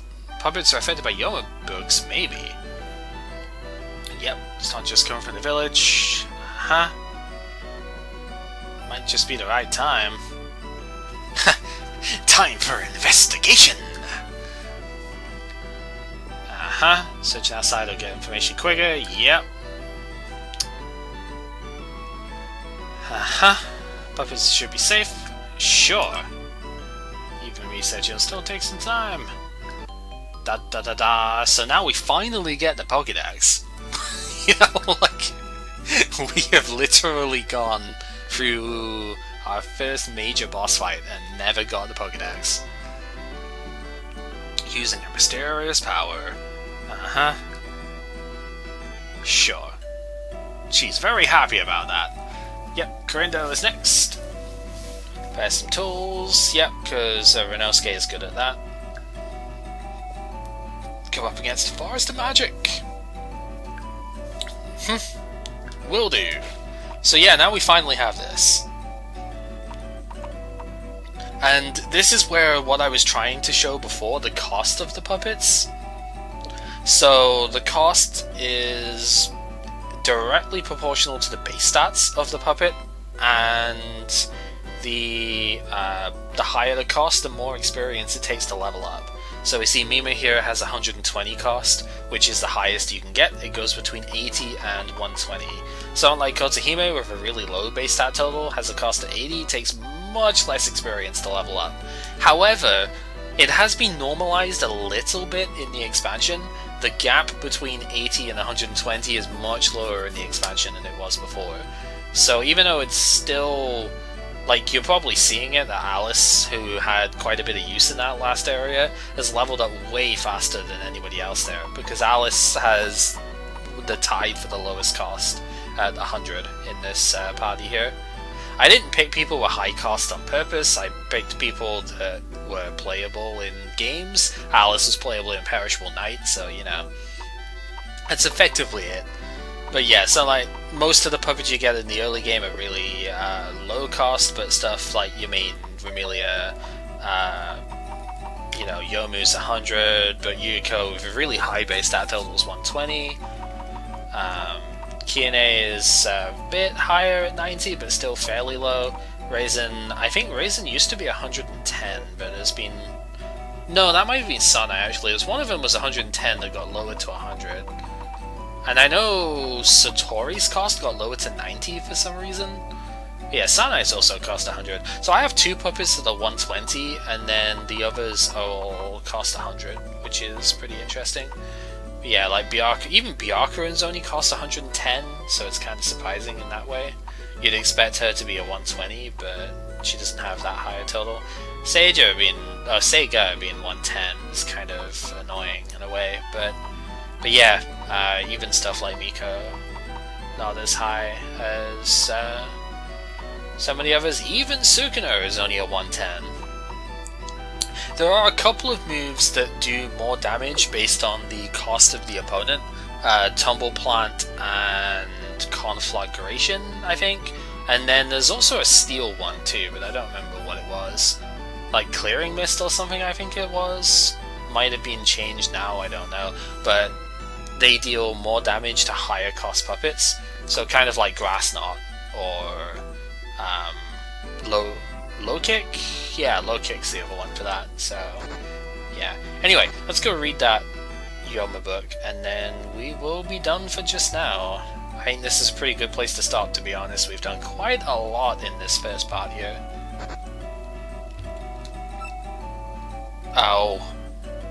Oh, fine, okay, whatever.